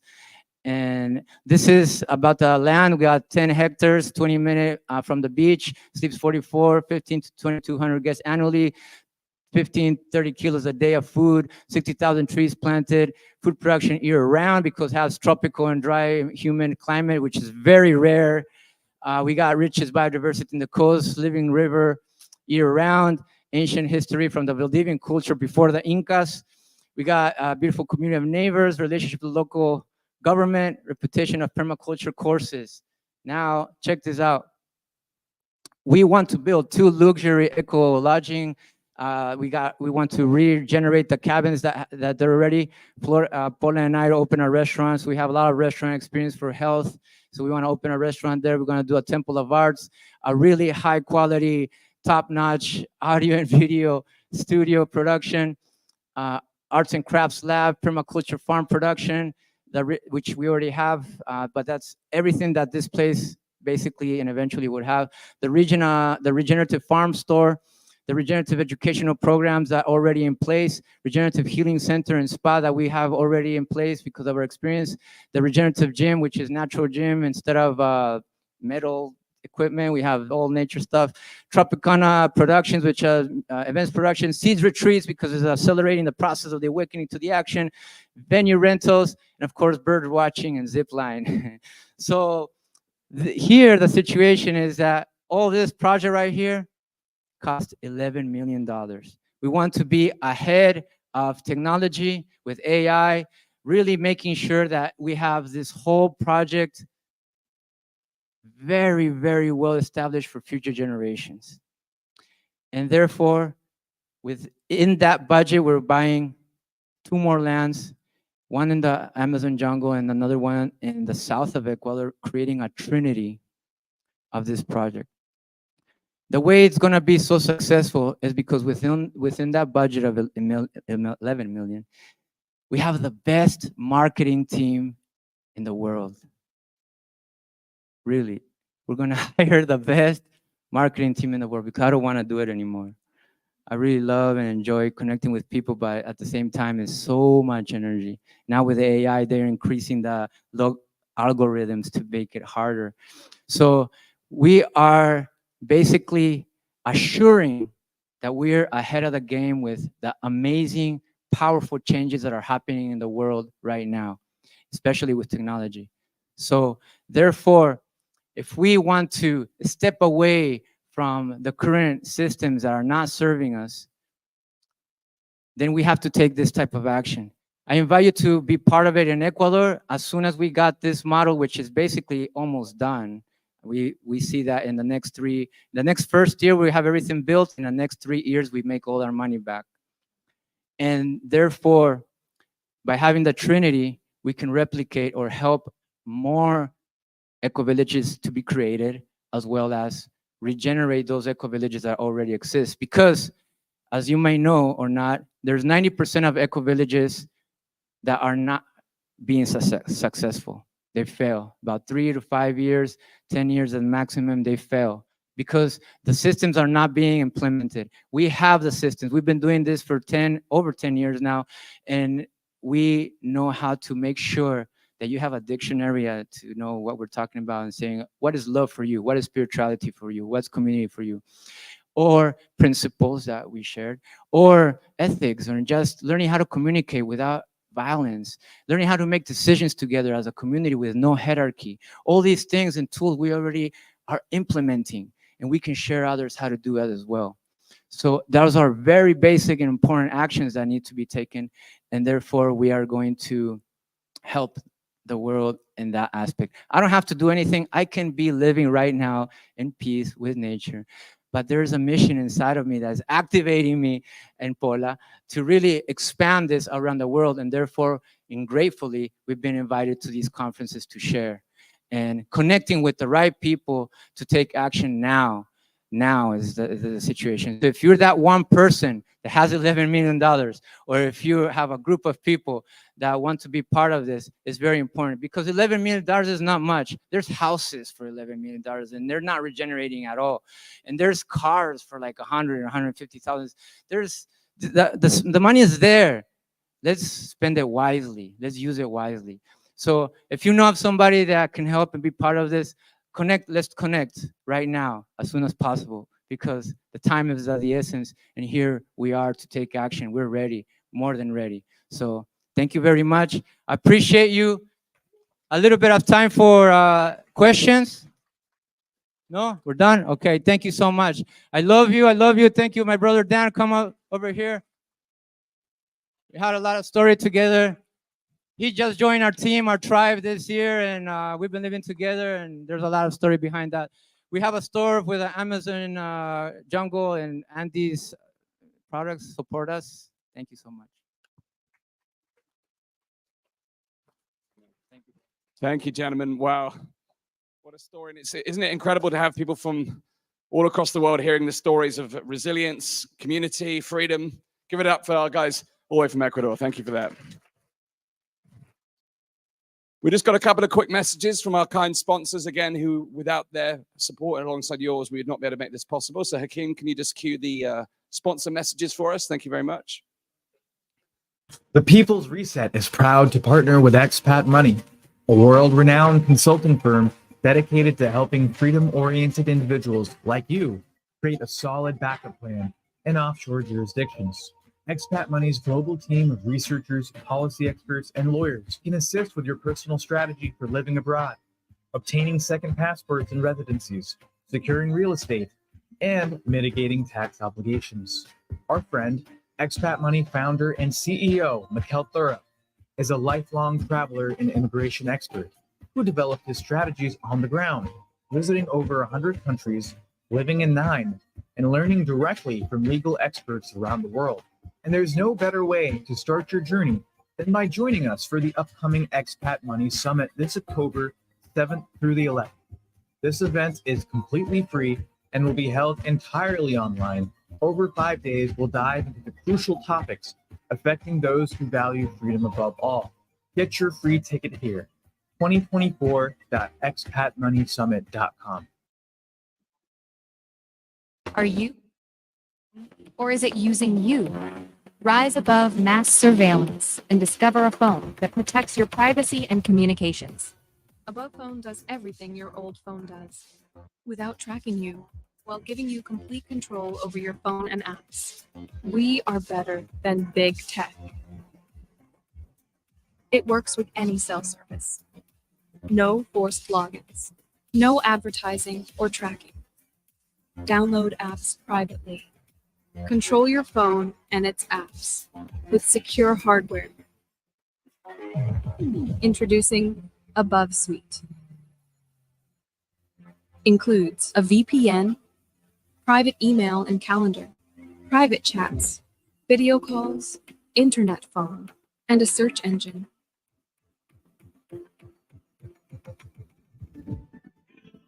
Don't worry if you're new. Every phone includes a free 45-minute live call. You also get free email and chat support, free guides, and video courses.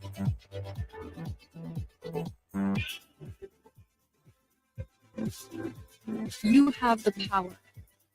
Rise above with Above Phone. AbovePhone.com. Thank you. It's been a real honor actually to partner with brands that represent our values. Can we take a moment to give it up for the amazing vendors upstairs? Who's had a wonderful conversation with some of the vendors upstairs? Just give it up for our vendors that are upstairs. Thank you. As part of this, what some may call rip and replace or exit and build strategy, the key is finding the alternatives, and that's what we've tried to do here. And it's actually very challenging to find the brands that not only have the quality of the products or services, but actually truly share our values and the commitment that we're making here. So it's been really great to spend time with our groups upstairs and for our wonderful sponsors. So now I have the pleasure of introducing John Bush. Now, Derek has known John for a long time, and it would be far easier for Derek to tell their history. But it's my hope that I get to know John even more in the years to come. We're already talking about how we can introduce the Freedom Cells to a deeper level in the UK. He's the founder of Live Free Academy, and he's spent most of his adult life, quite frankly, fighting for freedom. I recently had him on my podcast, and he told the story of coming up against barriers when it came to political activism. And he said, there's another way. There must be another way than simply going to government officials to try and find a path. And ever since, he's been pioneering the exit and build strategy alongside Derek Burrows, launching the Freedom Cells, and has been an integral part in this event. So it's my honor to introduce John Bush this afternoon, who's going to help us understand how can we craft a vision for the future. We know firsthand, Derek and I were at the UN just last weekend, that they have a very clear view of their common agenda, their common future. They're literally calling it their common future, crafted by unelected bureaucrats and their corporate partners. Well, what's the alternative? John's here to inspire us to think about our own vision for the future. So please welcome John Bush to the People's Reset UK.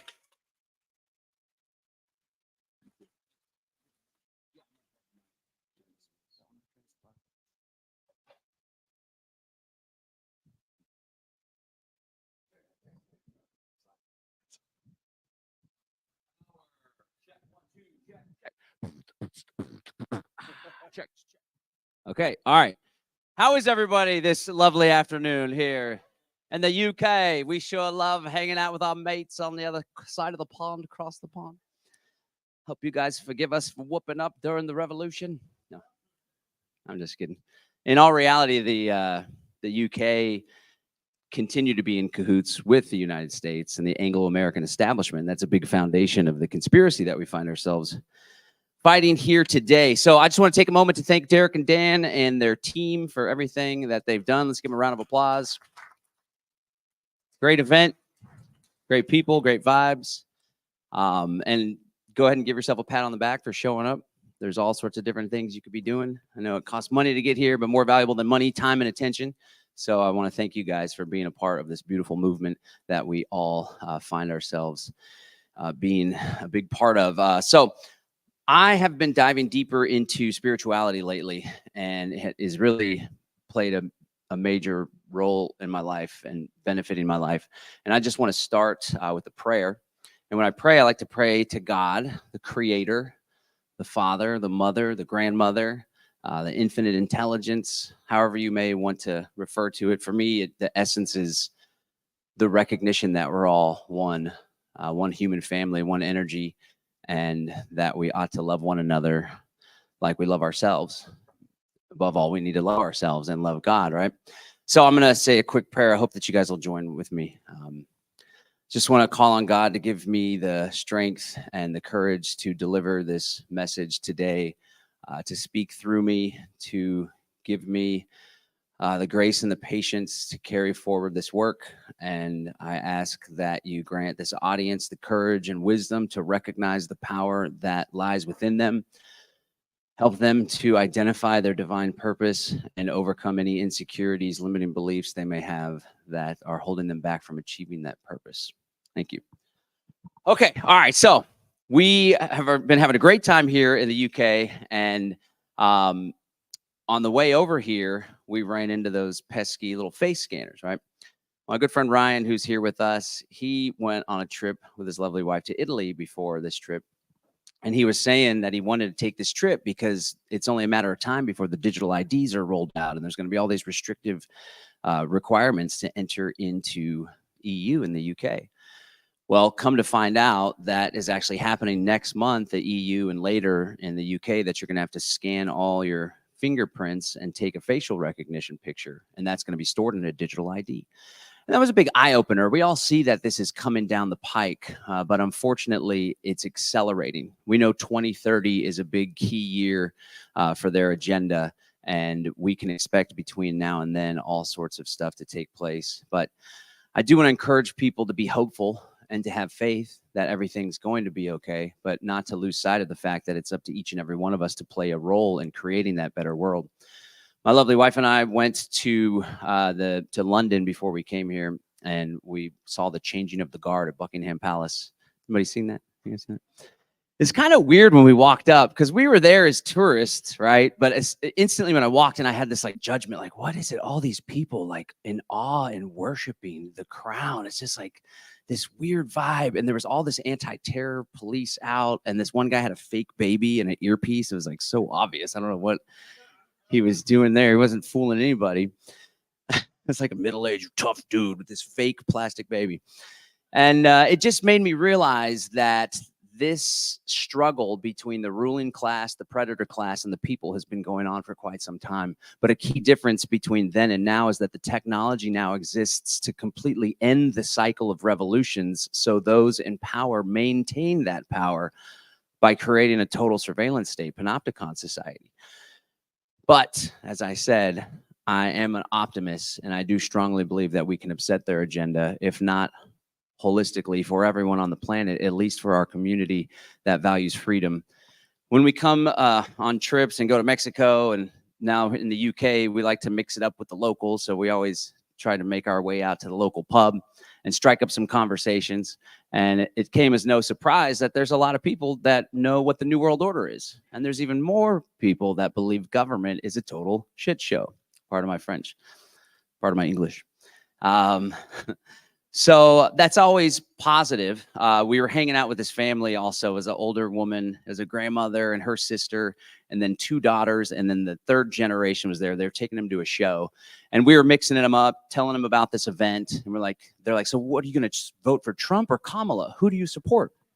And we said, we don't support either of them. They're both total clowns. We're trying to create an environment where we can self-govern, and we use alternative systems. She's like, oh, that's never going to happen. I said, well, it is already happening, actually. Many of us are trading amongst ourselves. We live in an intentional community on 10 acres, and we're off the grid. We're trying to become more self-sufficient. We have a whole community of people raising their kids together, trading amongst themselves, hiring one another. And as we were saying this, this woman's daughter, she said, you guys sound like you must not have taken the shot, huh? And we're like, yeah, of course we didn't. And she's like, I tried to tell all my family, but they wouldn't believe it. And she started going into the World Economic Forum and all this stuff. And it made me realize that we far outnumber them, the predator class, but they out-organize us. So what I'd like to convey today is a vision for the future that has to do with leveraging exit and build strategy. But I do want to make the point that how can we fulfill our vision for the future, a genuinely free society, when so many of us are stuck because our limiting beliefs, our own self-doubts are holding us back from even accomplishing our own goals. Many people don't even have goals, and they find themselves drifting without a definite purpose through life. So I'm going to share today is some self-development work that has helped me along the way. And I'm going to invite you again to join me in this vision that I like to call Agora 2030. All right. So there's this great quote from Napoleon Hill. You guys familiar with Napoleon Hill? He wrote Think and Grow Rich. He wrote a bunch of other great books as well. And he said, whatever the mind can conceive and believe, it can achieve. Now, the conception part's pretty easy. We all got great ideas and visions for what the future could look like. But oftentimes believing in our ability to make it happen is the biggest challenge. And those are two necessary elements to achieving: conceiving and believing.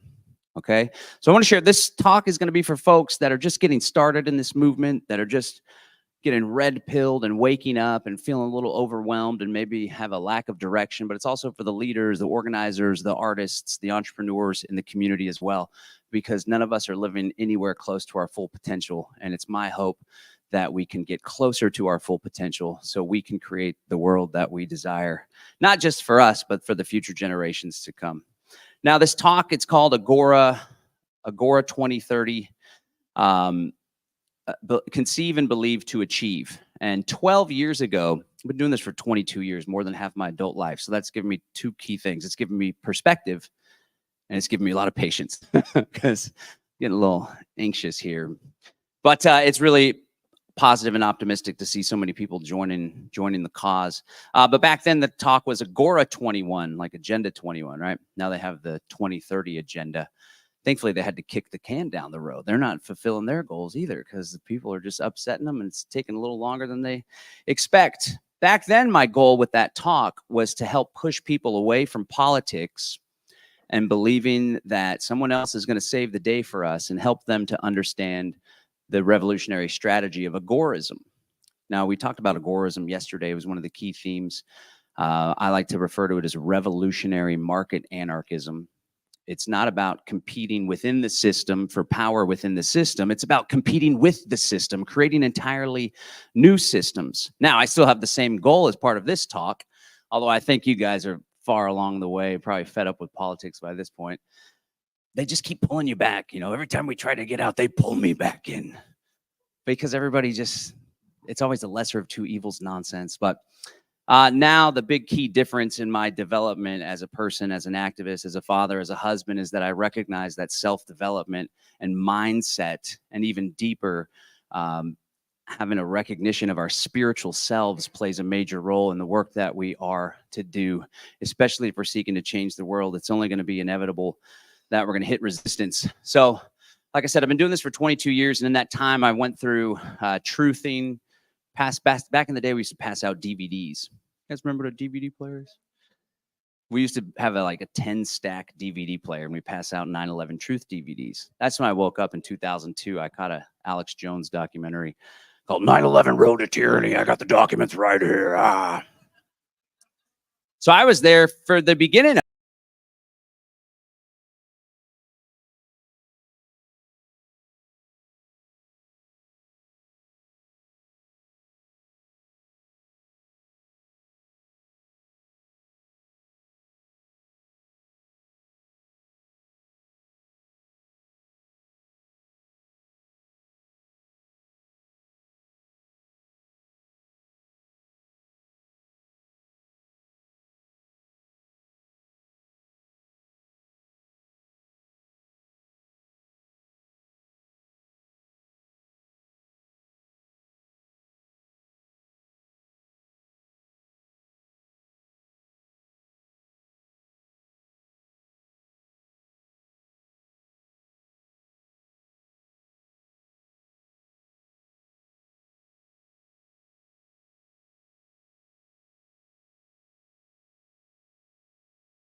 From being a DWI suspect, they had plans to pull you over on the side of the road and withdraw your blood. The cops would do that. So we dressed up like vampire cops and paraded around downtown, and made a big stink and got press releases, but we actually put forward an ordinance at the city level that passed, and they didn't train the police officers to do blood withdrawals.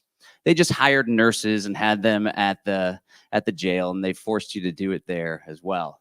So this was kind of like, all right, we're putting all this effort in, we're having these victories, but are they really victories? Are they creating greater freedom? Or are we simply slowing the growth of tyranny? There was another effort where we pushed back on this thing called the Fusion Center. This is a Department of Homeland Security system that merges the information gathering and intelligence sharing practices of local, federal, and state law enforcement. So basically it would bring the FBI to the local community police, the local community college police, the municipal police. And they were, of course, tracking protesters, right? So we started pushing back on them. We got a bill passed at the state level, and we had another ordinance passed at the city level that would have required privacy policies for these institutions so that they couldn't collect information of a political, religious, or social view. We're like, yeah, a victory, let's go. So much effort, so much energy, so much time, so much attention. Come to find out, several years later, there was a leak. It was like a hack from Anonymous, and they hacked the Austin Fusion Center. And my name and Derek Brose's name were in their database for organizing a Freedom Cell meetup. Now, mind you, the Facebook post was like, what would happen if instead of sitting by when police are abusing people, we went and tackled the police officer? We're exploring these questions if we should be passive or whatever. It's pretty provocative, but nonetheless, it's protected speech. And obviously, it shouldn't put us in a threat liaison officer, shouldn't put us in a database. Anyway, I came to realize that at the end of the day, politics is simply banging your head against the wall. Are you guys vibing on that? So I started to explore alternatives, and I came to the realization that if we want to create freedom, it's up to each and every one of us to take responsibility for creating that freedom into our own hands. Does that sound like a good idea? Y'all resonating with that? So we started exploring alternative institutions, homesteading, trading in alternative currencies. This was back before I learned about Bitcoin and cryptocurrency. So we're encouraging local farmers market vendors to accept silver dimes. In the States, pre-1964, it was 90% silver. Later learned about Bitcoin, which was great. And then Monero, which is the extension of Bitcoin, the true vision that we're all going for. And it was in 2015 that I came up with this idea for the Freedom Cell Network. So it's like, well, there's so many of us, and we all recognize the values of liberty and the idea that we should live with voluntary relationships. But so many of us aren't living free. What's missing? And that's when I came to the conclusion that we have to have strength in numbers. We have to unite, we have to connect, and we have to get organized. And that was the birth of this Freedom Cell Network idea. Started a company more recently called Live Free Academy. We help people create greater freedom through courses, events, webinars, workshops, all sorts of good stuff. More recently, my wife and I bought a 10-acre homestead in Central Texas, and we built an intentional community. There's 8 adults that live there, 5 kids, maybe 12 chickens. We just hatched some more, 7 ducks, 5 dogs, 4 dogs, too many dogs. There are too many damn dogs. But it's great, and it's very fulfilling. And oftentimes when it seems like there's chaos in the world and everything's about to come crashing down, I take hope and solace in the fact that we have this community.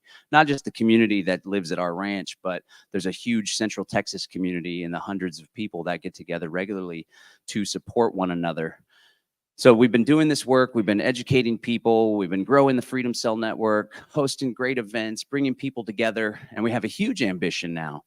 It's our aim to create a 100+ acre intentional community in the private realm, meaning the property will be stewarded by a non-statutory trust. It'll be organized and governed by a private membership association, and we'll be starting a fellowship called Freedom Family Fellowship, which will have a 508c1a designation that's in the tax code. That'll be an income tax exception. It's not an exemption that you have to get approved from, it's an exception.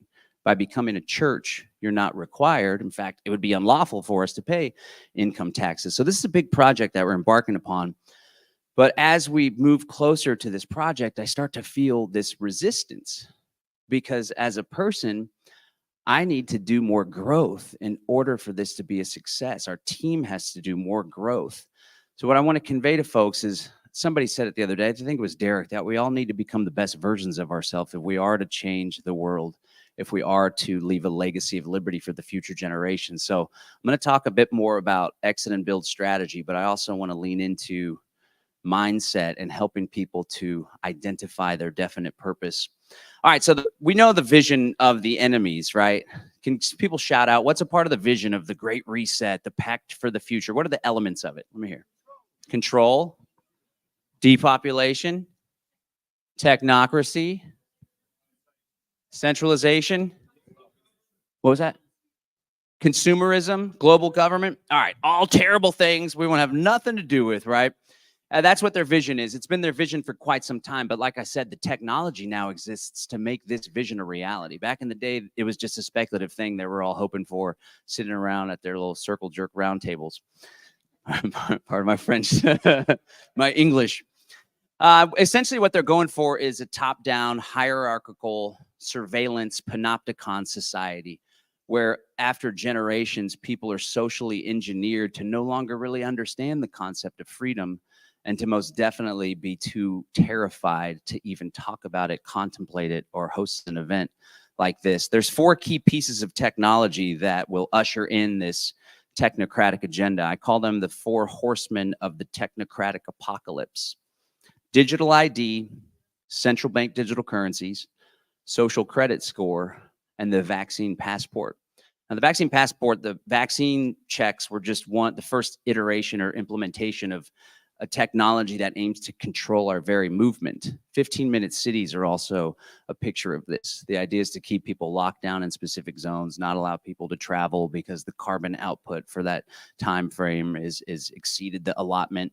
That's what these vaccine passports will transform into as well. My Pass is a project that the World Economic Forum is working on. This agenda has been at play for quite some time. You could trace it back, this conspiracy, to the Milner Group and the Roundtable groups and the Royal Institute of International Affairs and their counterpart, the Council on Foreign Relations. They're getting together, and the big challenge is they're thinking generationally. They're thinking in terms of centuries, and we're thinking in terms of elections. Or how are we going to pay rent next month? This has been a tight month. What are we going to do, right?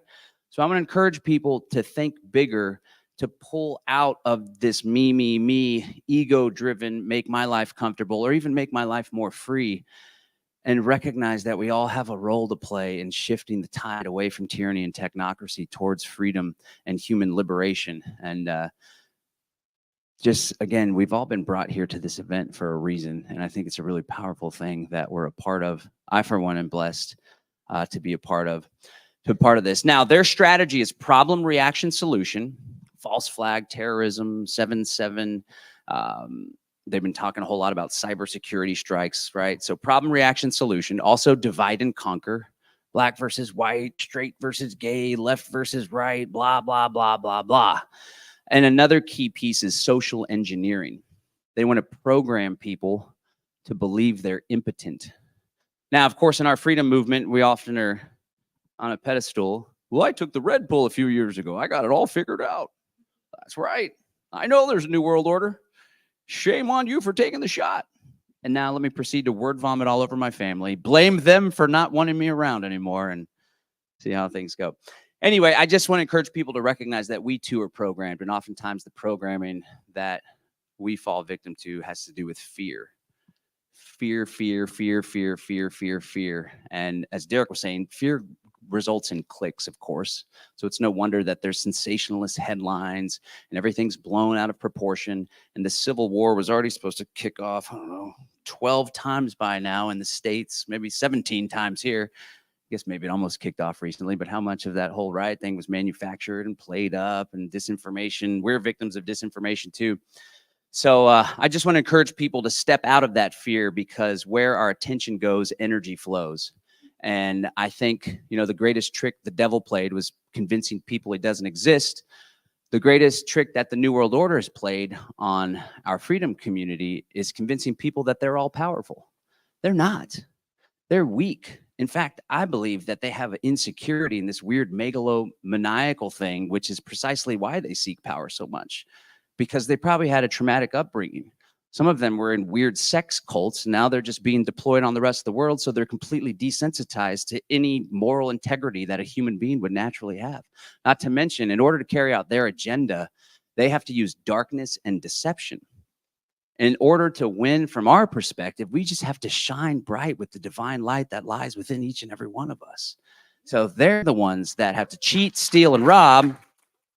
We just have to align with our nature. All right, so they have Agenda 21, the 2030 agenda. We have Agora 2030. They have these big goals for 2030. What are some of our goals? If we were able to create, actually, I'm not going to say if, when we create the ideal world that we all deserve, that's in alignment with our nature as free, powerful, beautiful human beings, what does it look like? Let me hear, what does that look like? A free world, we've upset their agenda, we're all experiencing this ideal life. What are some characteristics of that world? Vibrancy. Life-enhancing technology, that's right. Good soil, indeed, huge piece. What's that? Equality. Free energy. What do you got? Collaboration. Community. Healthy relationships. Free travel. Not having to ask permission. All right, this is all good stuff.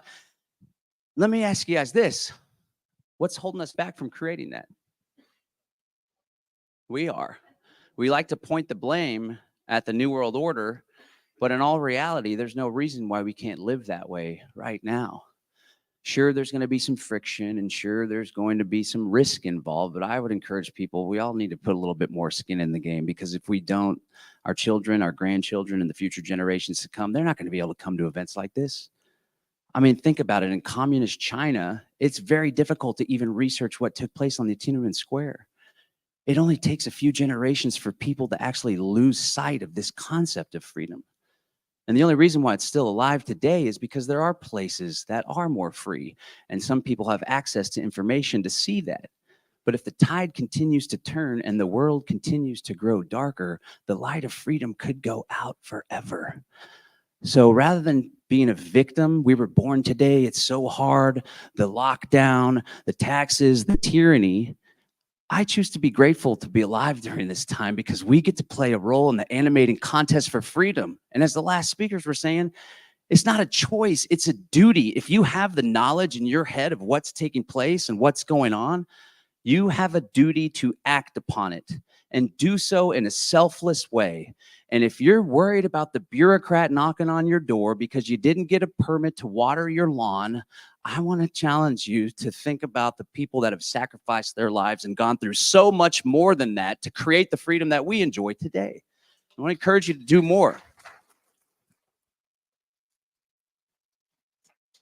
Okay, so that's our vision, Agora 2030, decentralization, voluntary relationships, harmony with the land, living the good life, our children frolicking in a field of daisies with butterflies popping around and eating some good grass-fed beef.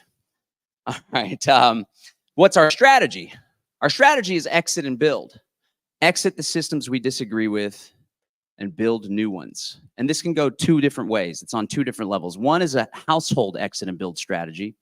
And the other is what I call meta exit and build strategy. Exiting and building as a movement to create the new world that we all desire. Now, the exit and build strategy on our personal household level, I understand it can be overwhelming. A lot of folks are completely in the matrix. They got their retirement accounts. They don't know how to use crypto. All their money's in the bank. They have all their food from the grocery store. So to kind of take away that overwhelm, which often leads to inaction, I want to encourage people to take stock and to do what I call an exit and build self-assessment. We have a membership program and we take people through this exit and build self-assessment. And that's just to think really accurately, to get real with yourself and ask yourself, what areas am I most vulnerable to control by the predator class?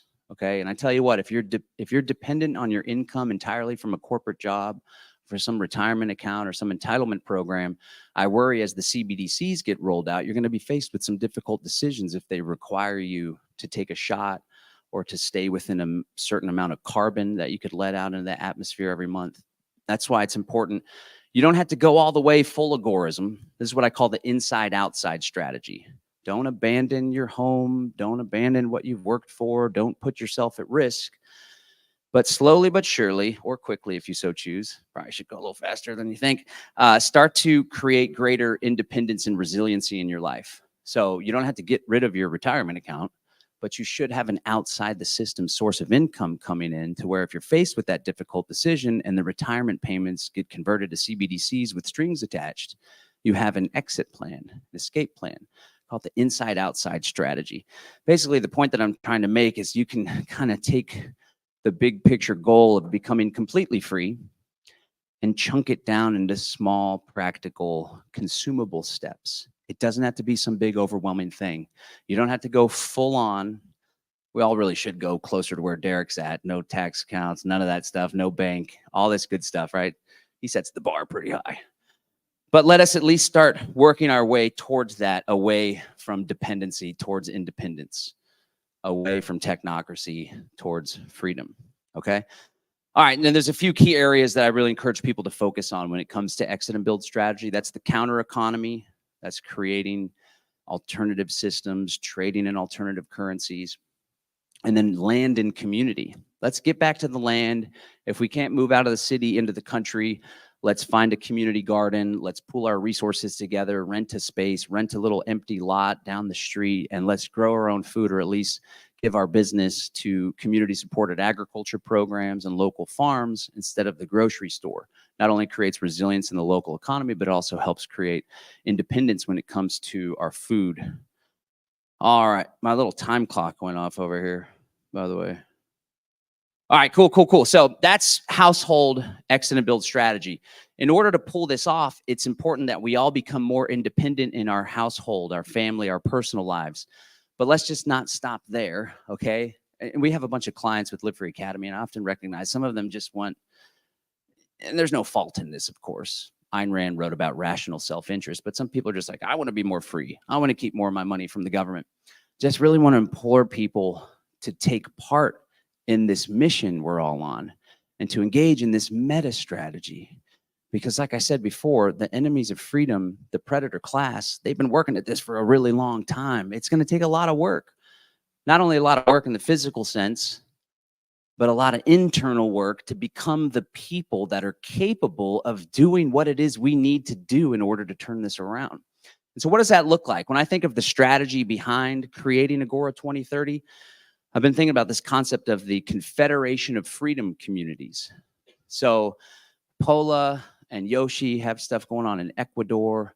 Derek's got a property in Mexico. We have some close friends in Tennessee that have a property.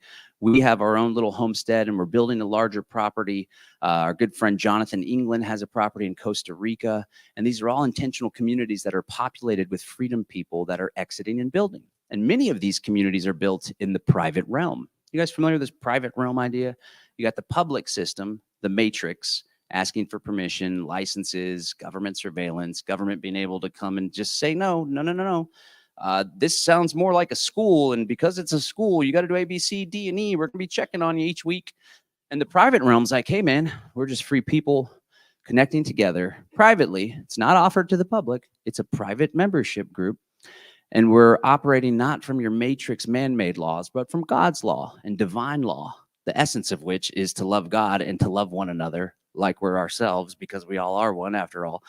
And this private realm thing is something we're exploring deeply. And I do think it's a great practical bridge between where we are and where we want to go, because there are lawful instruments like a non-statutory trust, which has its foundations here in Europe, by the way, non-statutory trust, private membership association.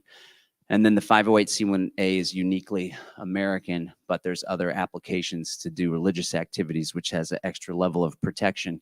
And ultimately, at the end of the day, if you come to an event like this, if you're engaged in this freedom thing, this is spiritual battle that we're embarking upon, whether you consider yourself a spiritual person or not. On the other team, they're pedophile, satanic, like psychopaths. So they're doing weird rituals and worshiping Moloch and all sorts of nonsense and channeling that dark energy. So I suspect I really want to encourage people to get right with themselves and with God, whatever that looks like to you, because the work that we're needing to do, this is what's brought me closer to God. In addition to my mom struggling with cancer, I need help. And I've decided I needed to call on a higher power for that strength and that to help me align better with my purpose and overcome those struggles that are holding me back. So I want to encourage folks to do the same, and that's what this private realm concept is all about. We actually do a free webinar. We're having a free webinar in like a week or so, October 8th and 10th. If anybody's interested in this model, we call it the Trinity. Again, it's a trust, a private membership association, and a 508c1a. You can sign up. It's a free webinar, livefree.academy/Trinity. livefree.academy/Trinity. So our hope is to unite and group together these communities. We trade amongst ourselves, we support, we defend one another. If there's a conflict in this group they're having trouble resolving, they can go to a council of elders that's comprised of our whole deal. And essentially, we're creating our own infrastructure for a free society. Because as I pointed out before, we outnumber them, they out-organize us. It's time for us to get organized. And one of those structures that can help you to get organized is the Freedom Cell Network. It's just getting together with a small group of people, connecting, working on common exit and build goals, and then linking up with other small groups of people to form a larger group. And then that larger group, maybe it spreads across Wessex or Bath or Birmingham. Bring the Scottish down if you want to have a good time, the Scots. But each one of those is a larger group, and they form into one bigger group. And the beauty of this model is that you can scale an organization, but do so while never taking on an air of hierarchy. You always remain you always remain horizontal in nature. So you never have hierarchy, which can lead to corruption, which can lead to leaders taking power and hurting people. You can always disassociate, decouple. It's a very resilient method of organizing. All right, that's the vision, that's the strategy, but there's a challenge, right? We all want this so badly. I can see it in your eyes, right? That's why we're here. But oftentimes the biggest hindrance is our own limiting beliefs. And it comes up time and time again. I saw it in one of the micro activations. They're like, we should buy land. Somebody's talking about homesteading. And sure enough, in the audience, but it's too expensive. They'll just take our land. Klaus Schwab said we'll own nothing and be happy. And I always get to thinking, like, there's people whose first instinctive response in their mind when someone brings up an idea of how to create greater freedom or do something big, the first thing is a limiting belief, as opposed to, wow, that sounds pretty cool. Might be a challenge, but I'm excited. I can make this happen. So I really want to encourage people through mindfulness, being present in the moment, aware of your thoughts. Anytime someone says like, hey, we should be exploring this cryptocurrency thing, these decentralized payment systems. And people are like, well, I've never been good with technology. I can't possibly figure that out. Henry Ford said, whether you think you can or you think you can't, you're right. So, I mean, in all reality, you could step into a space of empowerment where literally we can achieve our dreams and live a life that is in total alignment with our values. And I'm telling you what, it's only us that's holding us back. And it's that mindfulness and that lack of belief that we often have within ourselves. Because our family, I mean, can you imagine growing up with World War II taking place? I can't imagine it happening here in Europe. I was looking at London. We went in this tall building and had a cocktail overlooking the whole city. I was like, oh my God, to think that this entire place had bombs just dropped all over it. Look at Paris and everything. That was just a couple generations ago. And the people that were alive during that time had children, and there was so much trauma. It was a trauma-based society, and it still is. It's no wonder that we've been born disempowered. We don't know how to express our emotions. I'm not saying we don't, but many people don't. And many people in this room, myself included, still struggle with this. So it's no wonder that we're in a state of disbelief in ourselves, that we're feeling disempowered. But I got news for you, folks. When you can align with that beauty, that wonder, when you can find your definite purpose in life, what lights you up, what makes you just feel so full of energy and grace and beauty, that you know it's what you need to be doing. When you can align yourself with that, you can cut through any limiting beliefs. You can cut through any false hope, any doubt that you have in your mind. And it's a necessary element for us to achieve what it is that we need to do. So anytime someone says, hey, let's buy this, let's go to this course, when they started selling tickets for the event, they got all this pushback because people were giving them a hard time about it being expensive. I totally get it. The cost of living is hard, but it takes money to put on an event like this. It's not like they're lining their pockets and going out and buying a gold watch with all the profits. They'll be lucky if there's $1 in profit or 1 pound. 1 pound's a little more than $1. We came to find out as we were here. But I just want to encourage people again, oh, I can't afford it. Don't say I can't afford it. You say, how can I afford it? Right? I know that money is hard, but in all reality, they're printing trillions and trillions of dollars. All you got to do is find out how to provide value to other people, align yourself with a mindset of abundance, and that money will flow to you. It's just yet another example of these limiting beliefs. So I just want to encourage people to push through those limiting beliefs, believe in yourself, identify your definite purpose, and plow forward with life, uniting with other freedom lovers in order to achieve and accomplish these goals. What do I got, like 5 minutes left or so? Should I just keep going? I'm just gonna, ish, 50 minutes? What? Okay, all right. Okay, so yeah, the vision, Agora 2030, the strategy, exit and build. That means exiting and building in our personal lives and working with other people, asking for help, asking for support. Secondly, it means exiting and building on a meta level, uniting with other freedom lovers. Now, I was going to do an event in London, and I was like, we should do an event. We should do like a meetup. Let's go look on the Freedom Cell network and see if there's any UK groups. And much to my dismay, there wasn't a single one. There is. Well, then let's get you guys on the Telegram directory. If you want to hang out with me, we'll make sure that it's findable. So I took the liberty to make one for the whole UK area. If there already is one, we can just link them up or whatever. But if you guys have your phone, you could scan this, and this will take you to the Freedom Cells Telegram group for the UK. The idea is to have a group for the entire United Kingdom. The whole thing. But not Ireland, right? I'm just kidding. The entire British Isles. I love the history over here. You guys are like warring with each other, but then we're hanging out at the pub and having a jolly good time.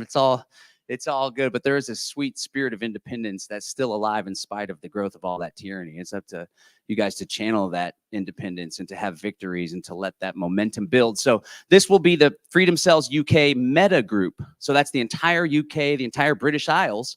And then within that group, you guys can link up and be like, oh, we're here in Oxford and we're in Birmingham. And I don't know how many boroughs there needs to be in London because it's a gigantic megacity, but you form smaller groups from there. Okay, guys? All right, so we got the vision, we got the strategy, we're working together on a bigger strategy, connecting with our friends in the UK and Ecuador and Mexico and Texas. There was actually Freedom Cell groups in North Korea. We saw them on the map and they listed a directory. And then a few days later, it disappeared. And I was like, what's up with that? No, I'm just kidding. There never was. Maybe someday. Anyway, all right, so, and then we need to get right with ourselves through mindfulness. We can learn to control our thoughts because oftentimes people are their own worst enemy. And that insecurity and that program gets played out, that program that was imparted upon us by our parents who went through trauma, by bullies in high school, by the media. We just start to have this doubt and this negative soundtrack in our thought. But I tell you what, just like you can tune a radio, oh, this is garbage music, let's tune over, oh, some WFX, yeah. You too can also tune your mind so that it aligns more often with that which you want. And this definite purpose thing, guys, a definite purpose is like, it's a goal. It's something that you just focus all of your energy and attention on achieving. And I want to encourage you to have a definite purpose in your life. Maybe it's like, I need to heal that broken relationship with my son. I hadn't seen him in 5 years, but I love him to death and I know I can fix it. Or I really want to get my family out of this financial rut because I know that we could do better and we're struggling to make ends meet. It's causing so much stress at the house. So have a definite purpose for your life to enhance your life. And then have a definite purpose that's part of this big mission that we're all part of. Because every single one of us in this room has a role to play. Focus on that definite purpose. Have a passion and a desire to achieve it. And you will find the universe conspiring in your favor. Okay, guys, the mindset's a huge piece, as is the spiritual piece. And I'm going to end with something. I still got like 45 minutes. I want to encourage you guys to leave a lasting legacy of liberty for the future generations. When you reach resistance, as I reached, we got this big ambitious project. We're going to buy 100 acres. And you know what I found my resistance manifested itself in? Me being a total dick to my wife. Sorry, love. And she's like, you're being an asshole. I thought we were trying to do this. I'm like, no, it's got to be this way. But in all reality, that was the insecurity within myself. We're not ready. It's going to be so hard. We're going to be overwhelmed. So instead of like recognizing that, I'll talk about it on stage though. I wish I would have recognized it in the moment. Instead of recognizing that, I lashed out. No, and it was like a self-sabotage thing. That resistance will arise. And I want to encourage you to push through the resistance, recall your definite purpose, recall that vision we were talking about with the kids skipping through the field of butterflies, right? And the beautiful soil and the harmony. And recall that we're in this not just for ourselves, but for the future generations. Now, a lot of people have fear about this. We're exiting. Maybe we're going to start the school or shift the school program in the private realm. And when the UK bureaucrats come, we're going to tell them to pound sand because it's a private community and they have no jurisdiction whatsoever. And when I said the risk, what's going to happen? They're not going to lock you in a gulag. You're not going to have your head on the chopping block. Some nanny state bureaucrat is going to have her panties all in a bunch and probably go home, maybe come back a week later, maybe not, I don't know. Have all your Freedom Cell people show up with cameras in their face when they come back. There's a lot of fear.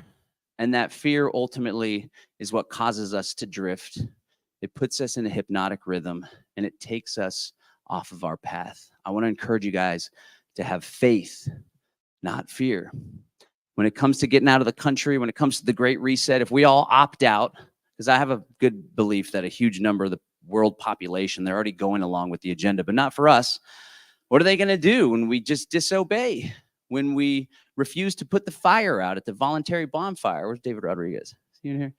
Love that guy, David Rodriguez. This is actually written about in one of the World Economic Forum's own documents. It was an article titled, "Welcome to 2030. I own nothing, have no privacy, and life has never been better." It says, once in a while, I get annoyed about the fact I have no real privacy. Nowhere I can go and not be registered. I know that somewhere everything I do, think, and dream of is recorded. I just hope that nobody will use it against me. Who's their marketing director for that one? And then this is what it says. And when I read this, I'm like, that's us. My biggest concern is all the people who do not live in our city, those we lost along the way. Those who decided it just became too much, all this technology. Those who felt obsolete and useless when robots and AI took over big parts of our jobs. They live different lives outside of the city. They got upset with the political system and turned against it. Some have formed little self-supplying communities. Others just stayed in the empty and abandoned houses in small 19th century villages. That sounds quite nice, if I may say so myself. All right, friends, I want to invite you, if you're already here, you're already part of it, but I want to invite you to double down on your commitment. Take part in this movement to leave a legacy of liberty for the future generations. Recognize there's strength in unity, there's strength in truth, and there's strength in numbers. We have all those on our side. We just have to recognize that divine power that lies within each and every one of us. Take the right strategy towards creating our dream world. And I promise you, my friends, we will achieve liberty in our lifetime. Thank you. Don't leave yet. Make some noise for John Bush, everybody. Make some noise for this brother. If you enjoy my work, give even more thanks for John, because I wouldn't be doing it without him. He's the first person to introduce me to these ideas back in 2011. And by the way, John, as soon as we had that up there, like 30, 40 people join the Freedom Cell UK right now. So keep joining. We'll put that up as well. And for those of you online, we'll post it as well later. All right, we're down to our final speaker. You guys still with me? Don't leave just yet. Take a quick bathroom break if you need, but I promise you're not going to want to miss this final presentation. I just want to mention two things really briefly. We do have an evening event tonight, and I promise you're not going to want to miss this. This is going to kind of bring things to a nice close and grounding for everybody who's been here all weekend. There's going to be a cacao ceremony, what we call a music temple, happening tonight in this very room. If you're a musician, if you've got a guitar, if you've got a drum, you're going to want to bring it and come experience that. I promise you're not going to want to miss that. It starts at 7 p.m. tonight. So we'll wrap up shortly after 5, take a break, and be back in here at 7. And the other thing I want to mention again, for those in person and those online, this is only available till Monday morning. Maybe late Monday. We are offering the best deal we can for the People's Reset Mexico tickets for only $100 US. If you go to the website, go to the tickets page, use coupon Viva Mexico, and you're going to see Dan's coming back. John Bush is going to be there. Yoshi's going to be there. I'm going to be there. Lots of other great speakers. We'll probably bring some more people from the UK. We hope you'll join us out there. So thank you for welcoming us to the UK and for inviting us back again. Now, our final speaker of the night is, of course, somebody who's helped make this event happen. It wouldn't be possible. Before we even bring him on the stage, let's give a big round of applause for Dan Astin-Gregory, everybody. I know those of you, Dan and I only met just over a year ago in this very room. I was sitting somewhere over there listening to Dan give a speech at the Better Way conference and thought, I need to bring that guy to Mexico. He needs to speak at our event. And we did that. And Dan came down. He partied so much he lost his voice by the time he was supposed to speak, but he still gave an amazing speech. And we've just been, we've become fast friends, and we're doing great things together. It feels good to meet another brother from across the planet who is just as motivated as I am, who has the fire within him to keep growing and keep working on solutions. And together we're going to continue to do beautiful things. And I know that he has been a voice of sanity for many of you in the UK and elsewhere during COVID and beyond. And so I want you guys to just give Dan the biggest welcome you can. Give him all your attention as we close out the People's Reset UK with Dan Astin-Gregory, everybody. Thank you, brother. Thank you. Thank you. No pressure. Last speaker of the day. Not that I've been chilling all weekend in the last few months. Thank you for being here, first and foremost. And thank you for those kind words, Derek. It does mean a lot to me. And in fact, Derek has been a great inspiration, not only for bringing this event to the United Kingdom, but actually he's been a great inspiration for me. And I'll share why in a few moments. But I've titled this talk eventually this morning when I got to Derek said, "What are you talking about today?" I've titled it "The Path to Inner Freedom." And I want to draw upon some of the things that John Bush talked about, because I ultimately believe that the only thing standing in our way for the things that we dream of is the person in the mirror. And I can say that with relative conviction when it comes to my own life. And I'm going to share a little bit about some of the challenges that I've been through in order to be able to do what I do here today. Because people see me on stage and they see me, we've done 1,000 podcast episodes in the last 4 years, 1,000 episodes. That's a lot of talking. But as a child, I was the quietest kid in school. And people don't believe, they laugh. I heard the giggles. They don't believe you. It's true. The school reports all said it year after year after year. He's very intelligent. He's doing really well and he's making great progress. But he's very quiet and sits at the back of the room and he keeps himself to himself. People don't believe me when I say that. And Mum still hasn't found the school reports. I said, you've got to find them. I need the evidence. Got people who question everything. They don't believe me. I need the proof. But Derek shared his story of being incarcerated. And it made me reflect as I heard his story. And I thought, I haven't been incarcerated in the same way. I haven't been kept in a cell, a prison cell. But I have been kept in the cell of my own mind. I have incarcerated myself over my life. Because let's think about it. To go from the quietest kid in the school to now finishing at an event like this, speaking during the course of COVID in front of 50,000 people at Trafalgar Square at the height of the activism, something had to change. That doesn't happen automatically. I wish it did. Very easy. So today, really, I'm going to share a little bit about my own journey, about how I freed myself from my own incarceration, because I know, and actually my real intention for this talk is to liberate the power and the dreams in every one of you. Because over the course of the last 3 days, we've shared a buffet of ideas. But how do we transform those ideas into reality? How do we carefully and gently encourage you, voluntarily, of course, to embrace that path, to take your own hero's journey?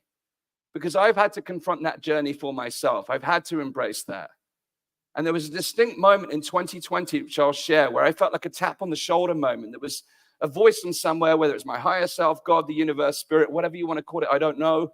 But there was a voice that said, if you don't step up and lead now, after all the chances you've had, when will you? And that felt so powerful to me on the basis that in mid to late 2020, we were in the height, in my view, of tyranny. We're literally locking people in their homes. You're literally telling people that other human beings are a risk to your survival. There was billboards in the United Kingdom for our American friends that said, treat other people as though they have the virus.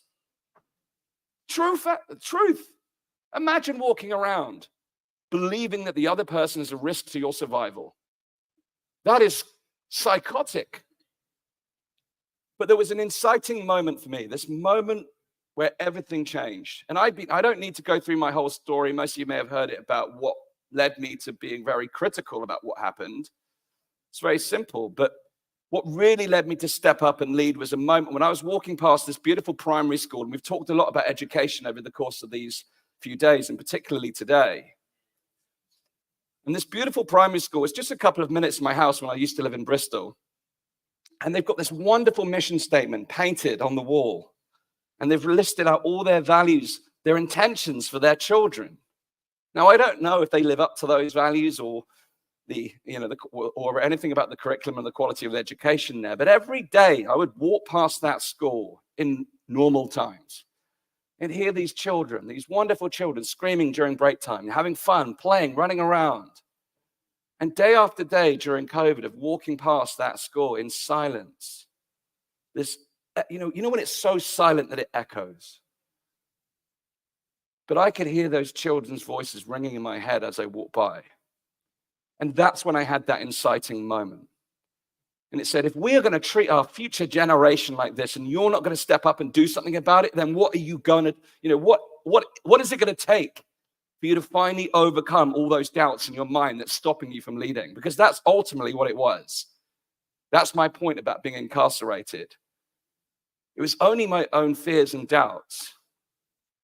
And of course, during COVID, we're in this very, it's a very tight environment. It's a very difficult, very constrained environment where anyone who spoke out was labeled and smeared, and that continued to today. So I can understand why people may keep a low profile. And I'd done so as well. I'd put some things, by that point I was actually going to protest, but I hadn't really stepped up to lead. I put some few things online, and you get the hate. It's not exactly incentivizing to keep going. Because we look at pain and pleasure as real motivators, carrot and stick. And all if you're getting is a stick for doing the right thing, it isn't exactly driving you forward. But this wasn't the first time I'd come face to face with my fears. Most of my adult life, I'd been grappling with it. Most of my adult life, I'd kept myself incarcerated. I was still the quiet kid in school until I was nearly 30 years old. And in fact, it was a life-changing moment in this very city when I was 29 years old, where I made the decision to leave my corporate job behind. And again, for 5 years, I knew I wanted to leave my corporate career. I knew I wanted to leave it, but the comfort of the salary outweighed the pain of the dissatisfaction that I was feeling at the time. But I reached this point of leverage when I said enough is enough, just like I did on that day outside that school. And sometimes we need something outside of ourselves to bring us along those lines to go, enough's enough. But we don't have to wait for it. I've been to lots of events like this in the last few years, and even more over the last decade, because learning to me is the key to growth. How we empower ourselves through knowledge. But knowledge only becomes wisdom when we actually apply it. Which is why I'm going to give you this talk today, because I want you to apply what we've talked about here today. And I want to gently help you get to that point where you say, enough's enough for me. I'm going to start leading from this moment. I'm going to walk out that door feeling different than I did the moment I came in. And that's not because you're exhausted because you were partying so hard last night and dancing like crazy on the dance floor. It's because you made your own decision. You made your own decision. And again, I've mentioned over the course of the last few days that Derek and I both share a passion for understanding the origin of language and reclaiming some of the language. And there's a brilliant book by an author called Robin Sharma called The Leader with No Title. We don't need a title to lead.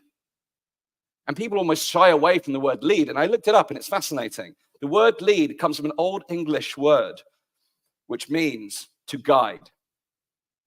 To guide. To cause to go with oneself. To go before as a guide. To accompany and show the way. And everyone that set foot on this stage this weekend is absolutely a leader. They've made that choice. They're walking their talk. And many of you are as well. But I know that many of you have also had that feeling deep inside. Many of you might be feeling it right now where you feel incarcerated. And you know that power inside of you is just bursting, waiting to come out. But these little voices in our head aren't because we're crazy. They're here to help us survive. The voice that says, hey, wait a minute, before you cross the road, you're going to get hit by that car, is a sensible voice. But when it says, am I really good enough? Can I really do this? It's doing it to keep you safe, of course. But real change only really comes at the edge of our comfort zone. So let me ask you this. Are you sitting uncomfortably right now? No, you're sitting too comfortable. You've got comfy. Let's mess that up for you. Let's get uncomfortable. I just want you to stand up for a minute, please. Just stand up. I'm not going to make you do anything crazy. Just stretch for a minute. What I want you to do, just to stretch into your body, feel back into your body again. Just allow your body to move. And I'm doing this to make sure we don't get too comfortable, because ultimately, if we go back to our lives tomorrow feeling comfortable, nothing's going to change. I want to help you get to that point where you, for yourself, say, enough is enough. I'm ready to go beyond my fears and doubts. So while you're standing in your body, I just want you to feel into your mind and your soul, and do this at home, and your heart, and just ask yourself a self-inquiry. Where am I currently incarcerating myself? How am I currently constraining myself? We all know about the constraints and control mechanisms in the outside world, but let's look in at the inner shackles that you may or may not have put upon yourself. But just take a moment of quiet reflection to feel into that.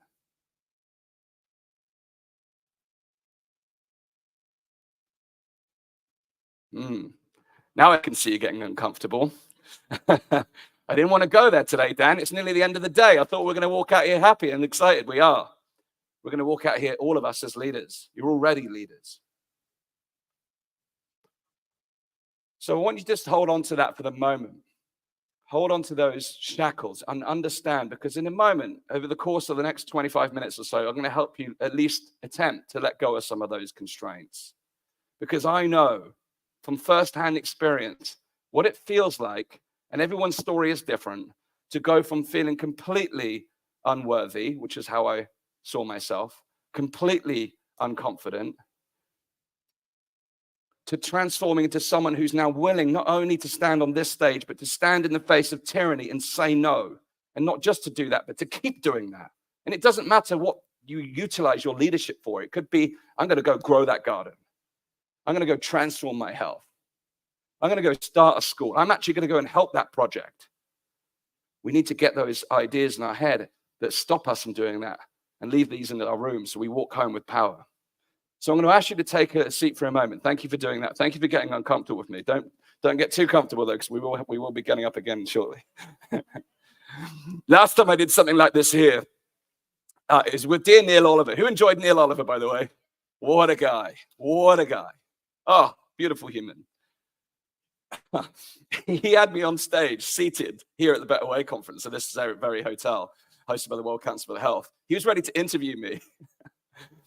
And he asked this question, and it triggered something in me. It triggered a story that we had at lunchtime. I was telling one of the young people that had come to the event, back to the youth, over to the youth is the name of the brand. In fact, we've got one of the representatives over the youth here today. I can't see you right now, but I told him this story of this amazing video that Derek Sivers, who's in a dot-com era entrepreneur, he put this video. He was examining how movements are formed. And he showed, through commentary, this video of this crazy dancer, a bit like me on the dance floor last night, if any of you saw it. It was wild. There were some brilliant moves on the dance floor last night. I look forward to seeing the footage. But it takes that crazy first dancer to do the moves until one other person then looks at that person and goes, they look a bit crazy, but they're not that crazy. And actually, I feel like moving my body too. And then you get the crazy first follower. And then the crazy first follower then dances along. And then eventually, these weren't the moves I was doing last night. They were way more intense. Dub effects. Like, yes, it's almost like heavy metal. I was like, it's full on. It's like a mosh pit. My body feels like I've been gone through a washing machine. But then more and more people follow. And the video shows how one person after the other end up getting up and dancing. So the first leader steps up, the guide. Then the next person comes, the next person comes. And it's shown through history, actually, through many different examples, when other people, there's a tipping point, when it basically gives permission to say, actually, this is where we're all going. this is what we're going to do. Look, everyone's coming. And there's like, in that video, there's a stampede of people who just rush to be part of this dance. Now, that poor Neil, he was just asking me questions, and I actually literally demonstrated that right in front of them because I've been talking about it at lunchtime. So I started dancing, and the guy who was with me from the youth knew exactly what I was doing, and he started dancing as well. And it literally happened, unprompted. We had everyone dancing in the room at the Better Way conference. It was crazy. So don't worry, I'm not going to make you do that tonight. You know, I'm ready to get a little uncomfortable, Dan, but, you know, it's been a long weekend. We can dance later. Poor Neil, he had to go through that.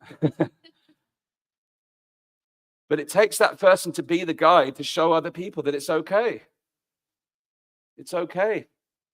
Embrace that journey. The safety we're craving actually comes from entering the cave that we fear the most, to borrow a well-known phrase. I'll borrow several well-known phrases. I'll try and attribute them, but I can't remember who said these things. Don't credit me, they're not mine. So I want to take a leap of faith here myself, and to lead from stage this evening, again, inspired by my dear new friend, Derek Brose. When I went to Mexico and saw Derek Brose performing his art in so many forms, his music, who saw his music last night? 33 in the house. Yes, give it up for 33. Wow. So many creative expressions. And I've been witnessing Derek since 2020, all the work that he's doing, including the Greater Reset at the time. And I thought, how does this guy get so much done? How does he do it? Like journalism, he's in people's faces outside the WHO. He's just doing so much. It's wild. Now I understand because we've both been doing it together for the last 6 months. But when I saw his art, it reminded me of, again, something that I'd suppressed inside of myself. When I was a teenager, the way I would express myself was really internally. I used to write a lot. I used to write poetry. But I was always too afraid to share it with anyone. And I've got this lovely kind of box of all the poems I wrote. And I love going back to them once in a while because it reconnects me to my youth, part of me that I still recognize, but I've changed so far, and I have love and appreciation for that other part of my life because it helps me understand the path to where I am now. But I've written a poem for you tonight. Would you be willing to allow me the space to share it with you? This is now me getting out of my comfort zone. Again, to lead us, to guide. And I can't just come up here and talk about it if I'm not going to do it. Can't promise to perform it like Derek Brose, but I'm going to give it a go. We actually set up some music for something else, but we don't need music for this unless Derek fails. You know, if WFX walks in and wants to drop a beat, you can. In cages built of gilded lies, where shadows dance and freedom dies, we rise, a chorus, strong and bold, a tapestry of stories told. Our voices unite, we break free from the bind, a symphony for those confined. No longer will we stay unheard, our spirits like a soaring herd. We resist to defend our rights with righteous anger burning bright. We are the sons of the battles yet to be won. We are the daughters of the sun. Our roots will not be trampled. We reach for the sky. A powerful resistance nigh. We'll shape the future with a bold design, a masterpiece of unity divine. Though the tyrants grip and grasp with iron fist, the beat of our hearts like drums will not be missed. The rhythm of our freedom's call, we will echo through the crumbling walls. We are the many, not the few, a rising tide, a vibrant hue. For every dream they try to steal, 1,000 more our spirits feel. With fire in our souls, we stand defenders of this promised land.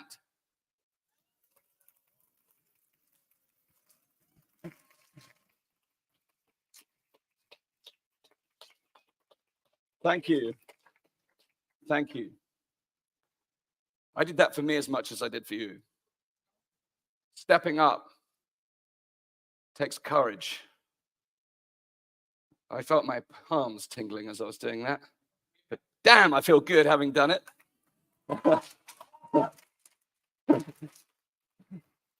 So maybe in Mexico, I'll practice my voice and do a little beat behind. We'll see. Don't get too uncomfortable. So, in the last 20 minutes, I want to take us through a bit of a process. This is something I've also never done. This is, again, borrowing from giants. Because it's one thing to know intellectually how we're holding ourselves back. Did everyone, by the way, get something in their head? Did something emerge for you the way you're holding back? Not all of you. Not all of you. Some of you, the fear of even going there is enough to stop you even looking. That's okay. I'm not here to force anything upon you. This is a voluntary journey. But if it's okay, in the last 20 minutes that we have here, I'm going to help you try and find that inciting moment for yourself so that you feel confident and empowered to lead in the way that you wish to lead. Is that okay with everyone? Thank you. So there's an English author called Charles Dickens. Anyone know Charles Dickens? Anyone know A Christmas Carol?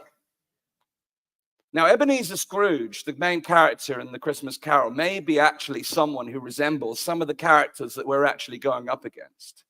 He's a man of business, very serious, very rich, treated people badly. And by the way, don't let us link up rich and abundance with bad, corrupt, and that's a story, that's a limiting pattern in itself, by the way. You know, don't allow the fact that people with power right now, the fact that they have money to allow you to say, I don't want any money, I want to be like them. It's different. It's distinct. It's a story. Our money story can actually really hold us back. That's the lesson I've learned by going broke several times, the hard way. And by the way, side note, thank you to one of our audience at the back. By constantly referring to others as elites or these profound words, in some ways we put them on a pedestal and we put ourselves in a pit. Why would we do that? We're all human. In fact, I resist now the phrase, we are the 99%, they are the 1%. We are the 100%. We're human beings in every glorious form, even the ones we don't like. So part of reclaiming our power is to stop giving it away. Stop putting others on a pedestal, including the people you've witnessed here this weekend. We're no different. We're all made of the same flesh and blood. We all sit on our ass when we go to the toilet. Just to remind you. We won't go back there. That was Friday night. We're all human. We all have our flaws. But we all have hopes and dreams. And on this final day of the People's Reset, it's my goal to just wedge those dreams open. Those quiet voices in you that do whisper, you are enough. You can do this. Because my belief is, and I know we're here to talk about how we create a free world. Let's think about it. If each one of us in this room, and what is community after all on free and conscious communities? Community is the collection of the people who belong to it. Society is just a function of the individuals that comprise it. Therefore, if more and more of us are able to liberate ourselves internally as well as externally through all of the plethora of techniques you've learned this weekend, whether it's through food or health or technology or education or finance, all the tools are there. But if more people walk out in that world internally liberated, connected with that sense of power that's within themselves, and power is another word that people fear. We're not talking about power over people. We're talking about power over ourselves and how we can empower our decisions and our actions and therefore the results we experience in the world. So my goal is to have as many of you leave this function, this gathering, this activation, truly activated, ready to lead. And I already know I'm feeling scared, thinking what that feels like, because I'm asking myself the same question. What's the next level? What's next? I'm deeply proud of what we've accomplished here. It's been incredible. And I thank every one of you that said so many kind words over the course of these 3 days. This has been a test for me. There's been many challenges. Yeah, there's so many stories we could share with you. That's one for later on. We have to stretch ourselves. So let's go through this process. Feel back into that sense of inner constraint. Reconnect with that. Why are you talking about Charles Dickens, Dan? Was that just for fun?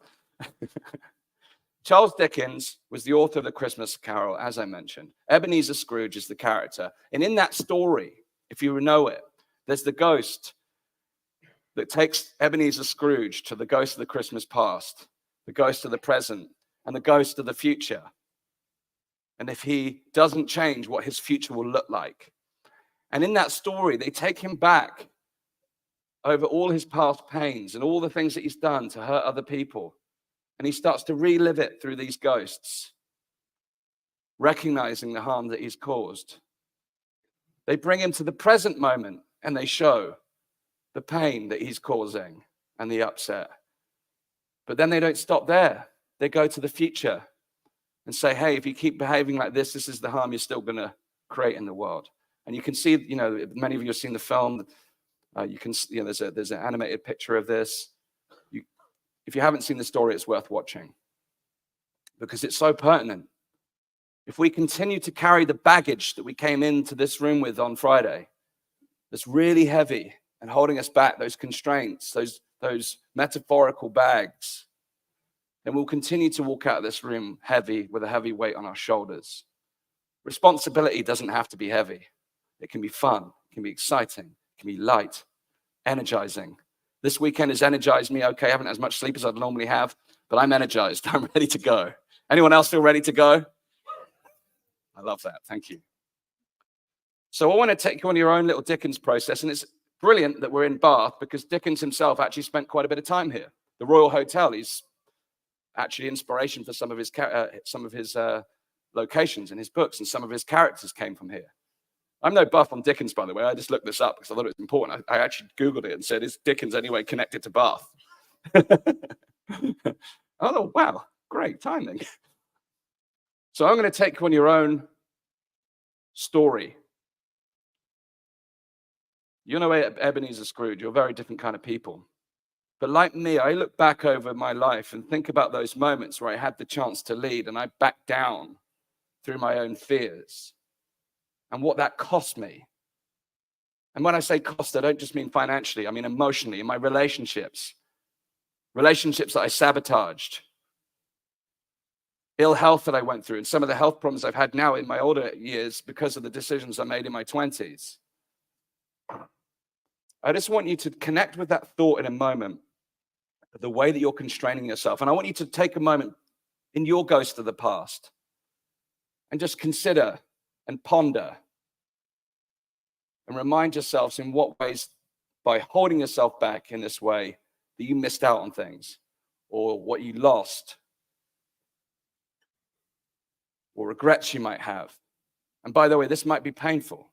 Don't worry, it's temporary. And by the way, this is voluntary. If you don't want to go there, no bother. But I invite you, if you will, because we're not just going to stay in the past, we're going to come to the present, we're going to come to the future, and we're going to take us on a path out of this door feeling powerful. So take a moment in your head, your mind, your soul, and just connect with some of those past moments where holding yourself back has limited you, constrained your freedom. It's harmed your relationships, cost you money, put you in strife, because that constraint that you placed upon yourself built walls around you, incarcerated you.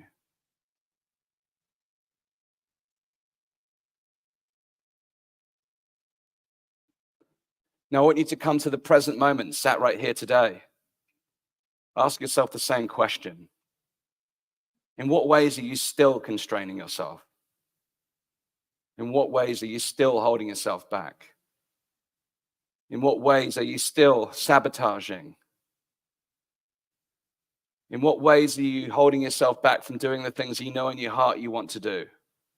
What are the stories that you're telling yourself right now that limit you? And it's okay if you don't want to go there. No pressure. But I invite you to do so if you feel courageous enough to do so, because when you connect with it, you can really start to feel the pain. Because what we don't want to happen is you to go through ill health and that be your wake-up call. We don't want another tyrannical moment to be your wake-up call. We don't want you to go broke to be your wake-up call, because the external things will always prod at us. Why wait? I've heard so many health stories of health transformation that they waited until they got really sick to make a decision. Don't wait. We can decide today. Now, I want you to project into the future. In the next 12 months, in the next 5 years, if you continue to constrain yourself with those constraints that you've had in your head, your heart, your soul, what will you miss out on? What it's going to cost you? And I really want you to feel this. Please close your eyes and do this. This is a personal experience. Because if you can't connect with the pain of what it's going to cost you in the future, you're going to walk out of here still doing it. What will it cost you? How will it harm you? What will you miss out on in the next 5 to 10 years? Will you even still be here if you don't make the adjustments that you need to make? If you constrain yourselves in this way?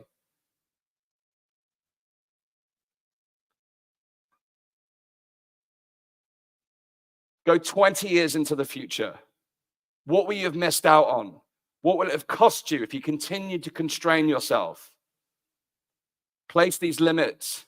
Hold yourself incarcerated. What will you lose out on? In your relationships, in your health, in your finances, in your personal connection. What's missing because you held on to those beliefs that don't serve you? Those beliefs that John talked about, limiting beliefs, these constraints. What's no longer there because you held on to those fears? Of not being enough, not being worthy, whatever story that came up for you. Let me ask you this question. Is your future already written? Is that the future that you're destined for? Let me hear you. Let me hear you. No. The future yet has not been written. You are the author of your own book. You are the author of your life. Taking freedom, liberating oneself is taking the pen back and saying, I will write each chapter, each word. I myself have the choice. So I want you to stand up again and shake your body out. Let's stand up. Let's release yourself from that pain. Shake your body out. Now, how would you stand right now if you felt completely free? Let me see it. How would you stand? What look would you have on your face? Make the sound of freedom for me. What does it sound like to be free? Feel it in your body. What does it sound like to be free? Are you standing with more posture? Are you shoulders back? Is your chin up? Are you smiling? Are you feeling powerful? Does this feel better?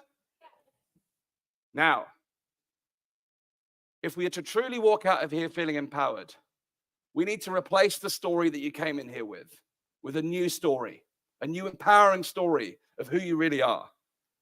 This is exactly what I did when I found my moment of transformation. I had to look myself in the mirror, and I literally did this.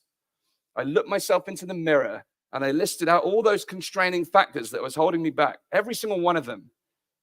And I said them over and over, and to the point where they no longer felt like mine. They just sounded like noise, like a broken record. You know the old days when we had CDs and vinyls, if you scratch it, oh, bugger, it doesn't work. It doesn't play the music anymore. We want to disconnect from that story. We want to disconnect from that soundtrack, and we want to put a new one in. Because in order to replace a habit or a belief, we have to replace a disempowering belief with an empowering one. So having been in one of the most empowering spaces that I've personally been in, this room, with the people that we've been alongside, what's a new belief that you need to walk out of here with in order to feel free? Yes, thank you. I'm doing it. Yes. Don't worry what other people think. The freedom. Don't always have to be the one to do it. Thank you. It's okay to make money. I'm worthy. It's okay to make mistakes. Any others? It's okay to give up your possessions if that's what you feel. I am free. I'm happy. They can't contain this. I set an example to guide, to lead. What was that? I missed that. That was a good one. Watch out, here I come. Yes, give it up. Now, step into your body once more. Now, those beliefs that came to your mind, either intuitively or instinctively, they were already there, right? You didn't have to think about it. You didn't sit down and think, what would be good for me? Some of you, by the way, might still be thinking that way, because that's exactly what happened to me initially. I went logical. Like, what's the opposite of that? Here's a little story for you while you're standing. My close friend, she went through a painful breakup. And I said, okay, well, let's figure out, let me help you understand, what is it you want in your next partner? And she said, I can tell you what I don't want. And she listed out 5 things you don't want. She said, I don't really know what I want. I said, well, if you just flipped all those 5 on their head and looked at the opposite, would that give? Oh, she said, oh, that's exactly what I want. And she's married now and got 2 wonderful children. I don't take credit for that. That often. So if you did get stuck in your head and think, I don't know, well, just ask yourself, what's the opposite of the thing that was constraining you? You said, I'm not good enough, then I am enough. And think about it, folks. Just place your hand on your heart for a moment. Can you feel it beating? Are you doing that? Yes, maybe, I don't know. But it's happening by itself, right? Think of the miracle that is your body. All these billions of processes are happening without your attention. If you ever forget you're a miracle, just put your hand on your heart. Oh my goodness, thank goodness I'm alive. I'm grateful. Because gratitude, by the way, is the greatest antidote to fear. Anytime you feel fear, come back to that moment of gratefulness, that gratitude, appreciation.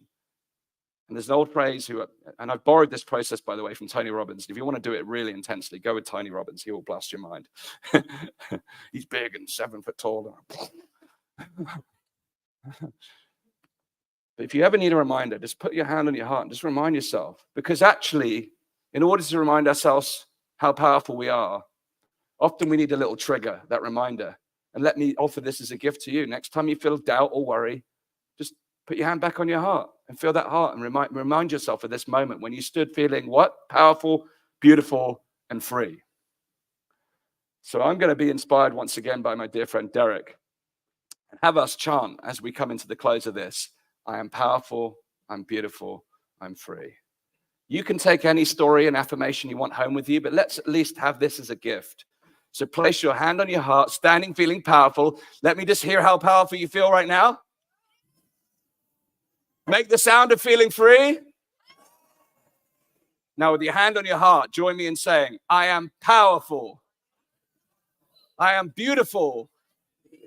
I am free. Okay, now let me hear it like you actually mean it.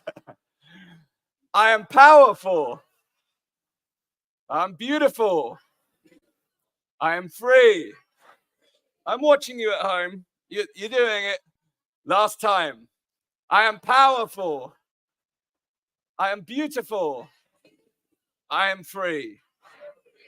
Now turn to the person next to you. Give them a high five. Say, I love you. Thank you so much for supporting me.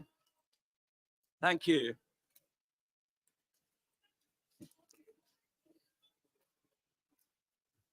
Give the person next to you a high five or a hug. And grab a seat. Grab a seat. Thank you. Thank you. Beautiful energy. Let's recap. If we want to create a free world, a free society, a free community, the first thing we need to do is live free ourselves on the inside.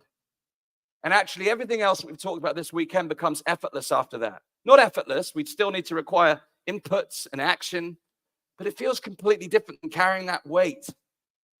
And I'm doing this as much for you as I am for me today. That's why I read that thing, poem, rap, whatever it was. Because if we stretch ourselves every single day, we get to the edge of that comfort zone that we found at the beginning of today's session, then inch by inch, we can move beyond. Because it can feel overwhelming. And again, I come back to what Neil Oliver said. You know, he's here to soak it all up. And it was beautiful how he shared his own interpretation. Rome wasn't built in a day. We can't take all these thousands of ideas and implement them tomorrow morning. I mean, you're a genius if you can. Tell us. You'll be speaking on stage in Mexico for sure. But this is what it's about. It's about getting out of our own way. If we want a free world, we have to be free ourselves. So I invite you, as you walk out of here this weekend, to walk with freedom in your hearts, with power in your soul, with beauty radiating within you, because you are beautiful. And you all shouted it. If you didn't, I heard you saying it in your head. Where we go from here is up to you. But every single step that we take as individuals will contribute to the change we're willing in our hearts to manifest. But it won't happen accidentally. It won't happen by itself. It requires you to step into that power that you felt in your heart today.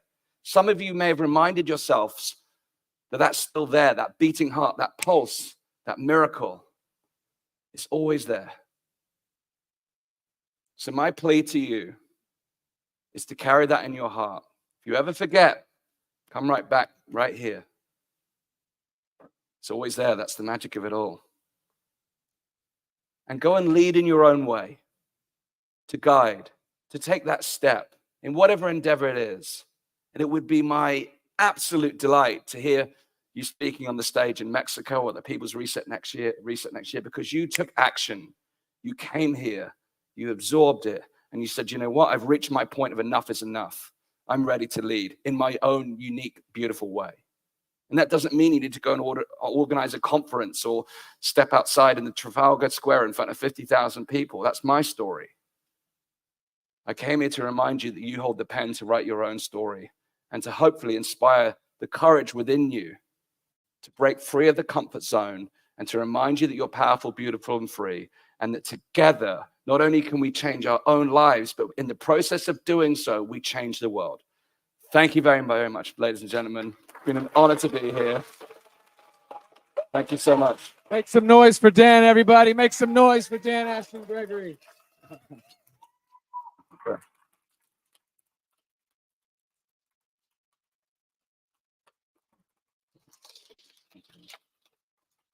Stay right here, brother. Wow. That was an amazing talk. Like I said, now you see why we had to bring him to Mexico and why he brought me here. So we're so grateful. Guys, I can't believe it, but the main stage talks are coming to an end. As I said earlier, we still have the evening ceremony to come to, and I hope you all will join us so we can really ground. But as we wrap up here, one more time, please make a big round of applause for Pushback AV for helping us run this whole stage with sound and lights. Thank you, Carl and Steve. I want to let you guys know the painting is now finished. Would you like to see it? Myra, let's bring it up on stage and let everybody check it out. For those who are at home, as I said earlier, she's been off to the side painting this beautiful piece of work, and give it a look. It is, as she said earlier, this is inspired off the song that myself and Presence put together called Taxation is Theft. It's a beautiful piece of work. Check out her artwork. She's got prints upstairs if you want to get some yourself. Myra, I want to invite you to hang out here with us. And I want to invite, of course, my lovely partner, Miriam Gomez, who helped us organize all this. Make some noise for Miriam, organizing all the workshops. I want to invite Brother Hakeem up here, who's helped us run the tech side of everything and also gave an amazing speech himself. And, of course, we could not do this without all of the volunteers, all of the People's Reset volunteers. Please join us on stage right now, everybody. Make some noise for them. All of you folks, yes, we want you on stage. Marco as well. Marco. Yeah. And let's get Marco on stage as well. Marco's our security guy. Make some noise for Marco helping us out here. Thank you. Thank you.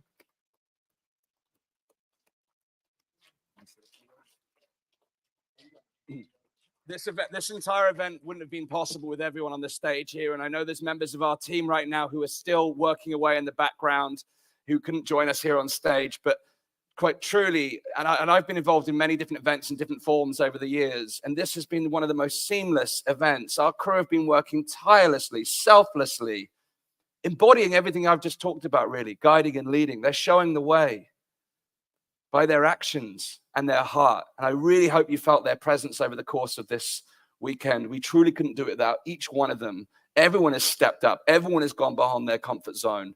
And I just want to really say from the bottom of my heart, thank you to each one of you. It's been amazing work. Thank you guys for all you've done. Thank you so much.